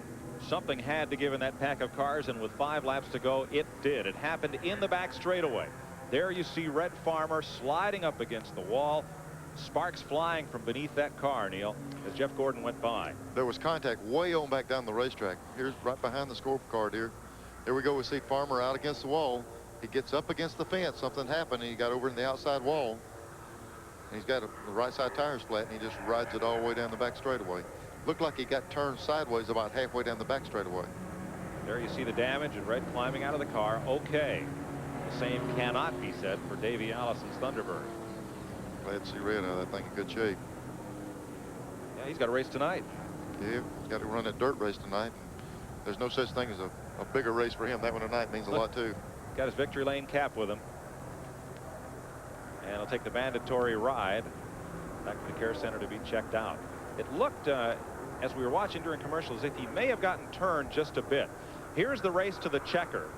Now, this all happened ahead of the incident back at 11th place. Race back to the caution plant. Yes, caution. They were coming back to the caution, and Earnhardt beat them back. It looked like Irvin second, maybe Waltrip third. It's hard to tell. Back straightaway. There's Red's car way to the right side of the screen. Whatever the white car, looked like the white car might have tapped him in the rear and turned him to the outside wall. You know, that was what we saw at first. But then, Neil, when we saw it from the other angle, it didn't look like Jim Bound got into the back of him. It just maybe a tire went down, maybe something happened on Red's car, and he got over there against the wall. It was hard to tell. You could see, look at maybe Red lifted or something, but it looked like he had a little contact, turned in the outside wall, and ripped the right front off the car. There are 4 laps to go. Earnhardt is the leader. Ernie Irvin is in second, Mike Waltrip in third, and the light is out atop the safety car. We are going green this time. Let me tell you something we better watch for. On every one of these restarts, Mike Waltrip, I don't know if it's the gearbox he has in the car, whatever, is literally just drove away from him on every restart. If he's ever used it, this is the time he's going to have to use that transmission to see if he can get away. The big beneficiary of the run to the caution was Todd Bodine. He's now the 4th place car, or rather 5th place car behind Kenny Schrader. Then it's Hut Strickland, Jeff Purvis, Joe Nemechek, and Jim Bound.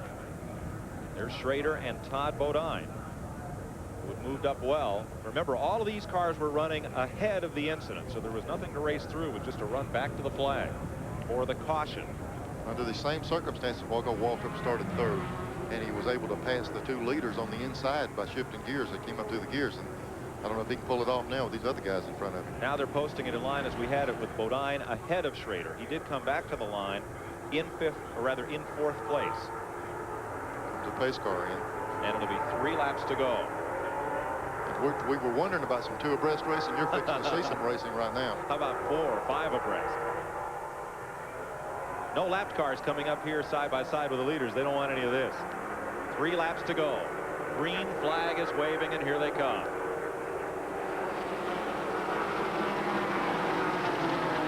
There in the back of the pack, Steve Grissom and Darrell Waltrip had a couple of moves. And they're going to leave Todd Bodine behind.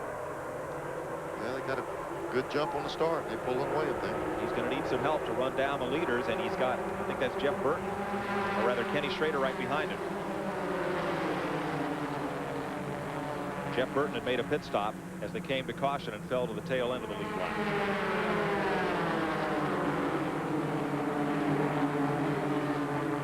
Boy, the front three made a break right now. And, well, I say that we'll see come right in the camera up here. The pack pull right back up on them. 5 of them together is faster than 3 of them. They're closing it in.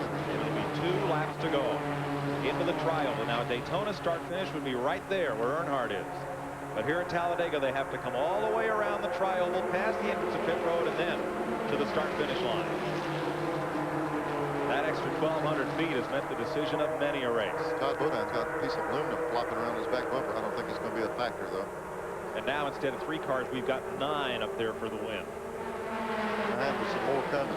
The rest of the pack is closing in on those guys. There's a look at that lead draft. Led by Earnhardt. The question is, when do they make their move?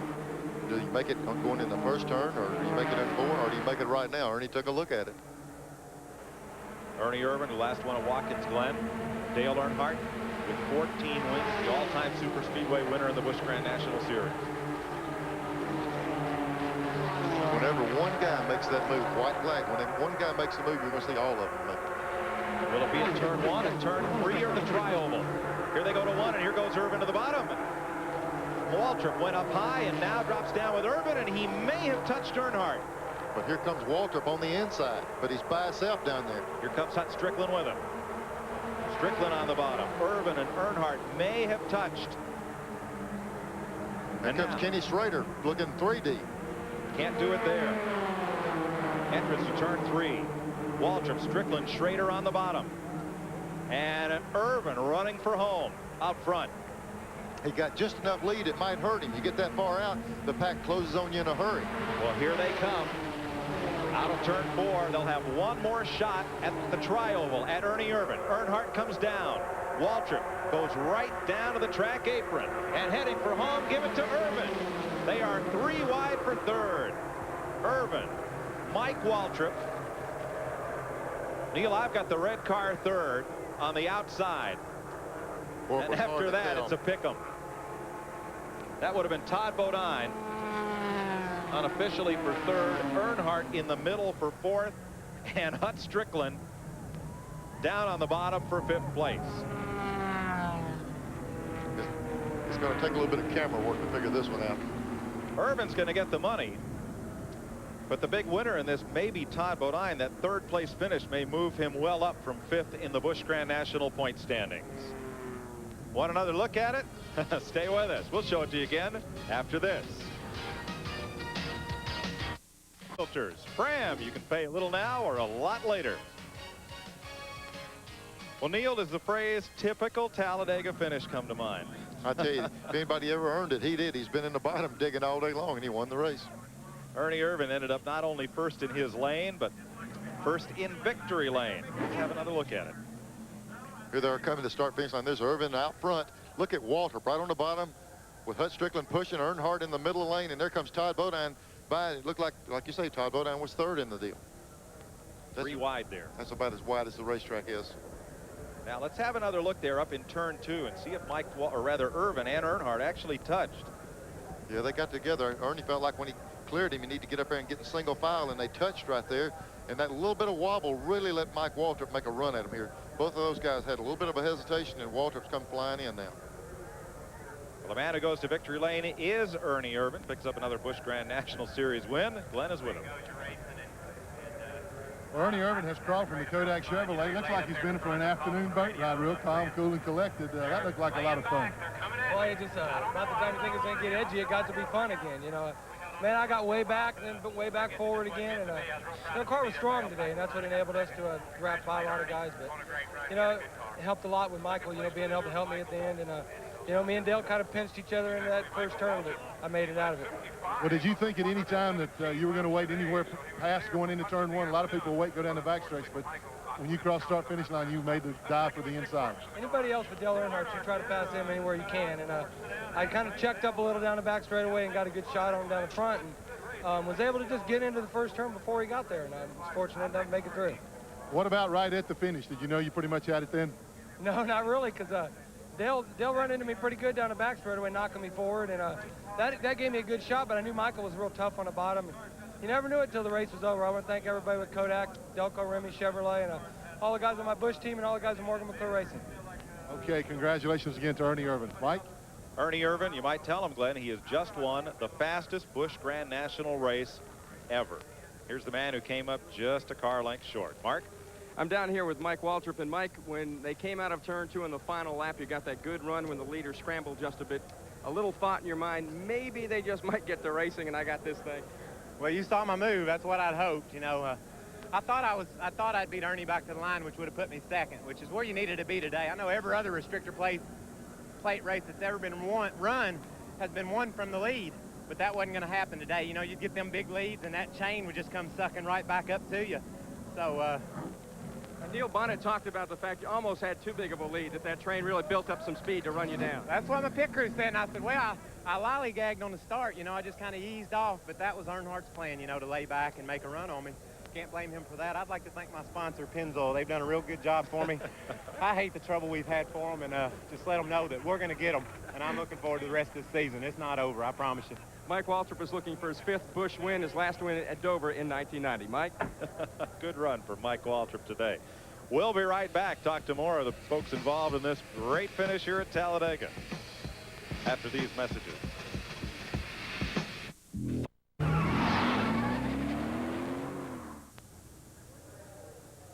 Well, welcome back to Talladega. Ernie Irvan continues to get the accolades in victory lane. Let's visit with a couple other fellows who had a great day here at Talladega. Here's Mark. One fellow that had a great day, and the whole team had a great day, the Stanley Tool Chevrolet for Hut Strickland. Tony Lambert, the crew chief, congratulations on being awarded the Miller Genuine Draft Pit Crew of the Race Award. Thank you. It's come a long way. We just started, this is the 2nd race as a crew chief, and I'm really enjoying it, and I want to thank the whole crew. I mean, if it wasn't for them, this wouldn't be possible. Congratulations again, Tony. We're going to get a word now with Todd Bodine, and Todd came home in this race in the 5th position in that Hungry Jack Chevrolet. Todd, throughout the later stage of the race, you kept working that inside, and you made it pay off. Well, we made it pay off a couple times, Mark. It's so hard to keep the momentum up unless you got 3 guys to go with you. You get 1 guy to go with you, and you might stay with him down the straightaway. You get 2 guys, you might stay with them the straightaway in a corner, but you get 3 guys, and you can stay with them pretty much the whole lap, and you got a chance to do something. But, you know, at the end there, Jeff was on the radio coaching me, and we went to the outside and picked off a few and kept working up there, and things worked out for the best. We were right where we wanted to be on the last lap. Were the Cup guys, did you get the sense they were working with themselves and you guys were having to work with yourself, or did you get a sense there was us against them today? I think they were helping each other a little bit more there than helping us, but, you know, that's camaraderie. Us Busch guys were doing the same thing, so you can't take that away from them. We were trying to help each other out. You know, at the last there, I was behind Ernie Irvan, and Earnhardt pulled down to help Ernie. He didn't know I was there, and it helped us both. But, you know, that's racing, and that's what it takes to get to the front. Since his win on TNN back at Nazareth, Todd Bodine has been one of the hottest drivers on the Busch Grand National Series circuit. A great run today. He'll move farther up in the points. He'll make a bid for the championship in the 2nd half of the season. Let's go to the garage area and Glenn Jarrett. Went with the Busch Grand National points leader, Joe Nemechek. Joe's awfully hot and very tired, a little bit disappointed, but all in all, not a bad day. Yes, the Texas Pete Chevrolet just run super. Dennis Boyd built us one heck of a motor, and I thought we were going to have a top 5 there. We could run with the fastest cars, and on that one restart, we got caught up and got hit in the left front on a restart, and we went sliding through the grass, and luckily we didn't tear anything up. Got 4 new tires and went from the back to the front, and we just need a little bit of luck. I mean, it's just little things keep happening, but as soon as we get some good luck, we're going to be in front, and we're going to win. Well, for the first time here at Talladega, you gained a lot of valuable experience and made a real good showing, particularly after that spin. Well, one of the most valuable things I learned today is drafting with Todd Bodine. I think my car was a little bit faster than him, and if I would have got in front, we would have went quicker. But I was listening to lap times on radio, and if I got out of line just a little bit, it'd slow up 2/10.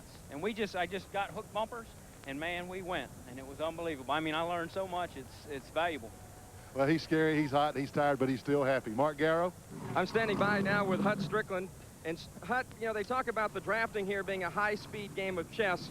There didn't look like there were any rules out there today. It couldn't have been high-speed chess. Well, I tell you what, it was just a deal. You know, you had to exercise patience all day long, and you know, just wait until the right time to make a move. And you know, I done that some of the day, and one time I messed up and cost me a lot of positions, and you know, just tried to work the car to death, try to get it back up through there. And you know, we was lucky to wind up with a 5th. You know, the Stanley Tools car and the whole team today, Tony and Chuck and all the guys on the team really done a good job for me, and you know, I really am pleased for them today. That's Hut Strickland. Good run here at Talladega. Good run for Hut. The point standings will shake up just a bit. Joe Nemechek will still lead, but only by 24 points out of Bobby Labonte, and Ty Bodine closes within 86 of the leader. Storm. Well, Neil, we saw the race that we all hoped would happen. Wild 18-car draft racing, and then an 8-car shootout for the lead as we look down the rundown. We're talking about a typical Talladega finish. We had it, but no one was sure with the Busch cars, and it lived up to just what we thought, a great race. Tracy Leslie, Jeff Purvis, great runs today. Bobby Labonte's 10th place moved him up in the point standings to 2nd. As we take you back through the field, there's a whole pack of Busch Grand National regulars, 11th through 15. All these cars were running on the lead lap. Back through Stanley Smith there. And on down, we'll give you the rest of the rundown, show you where your favorite driver finished today. We'll be headed up to New Hampshire International Speedway August the 23rd. That's our next live telecast on TNN. Here from the Busch Grand National Series. And next, coming up next, you'll see the induction ceremonies of the International Motorsports Hall of Fame that's located right here at Talladega. For Mark Garrow and Glenn Jarrett, for Neil Bonnet, I'm Mike Joy saying so long.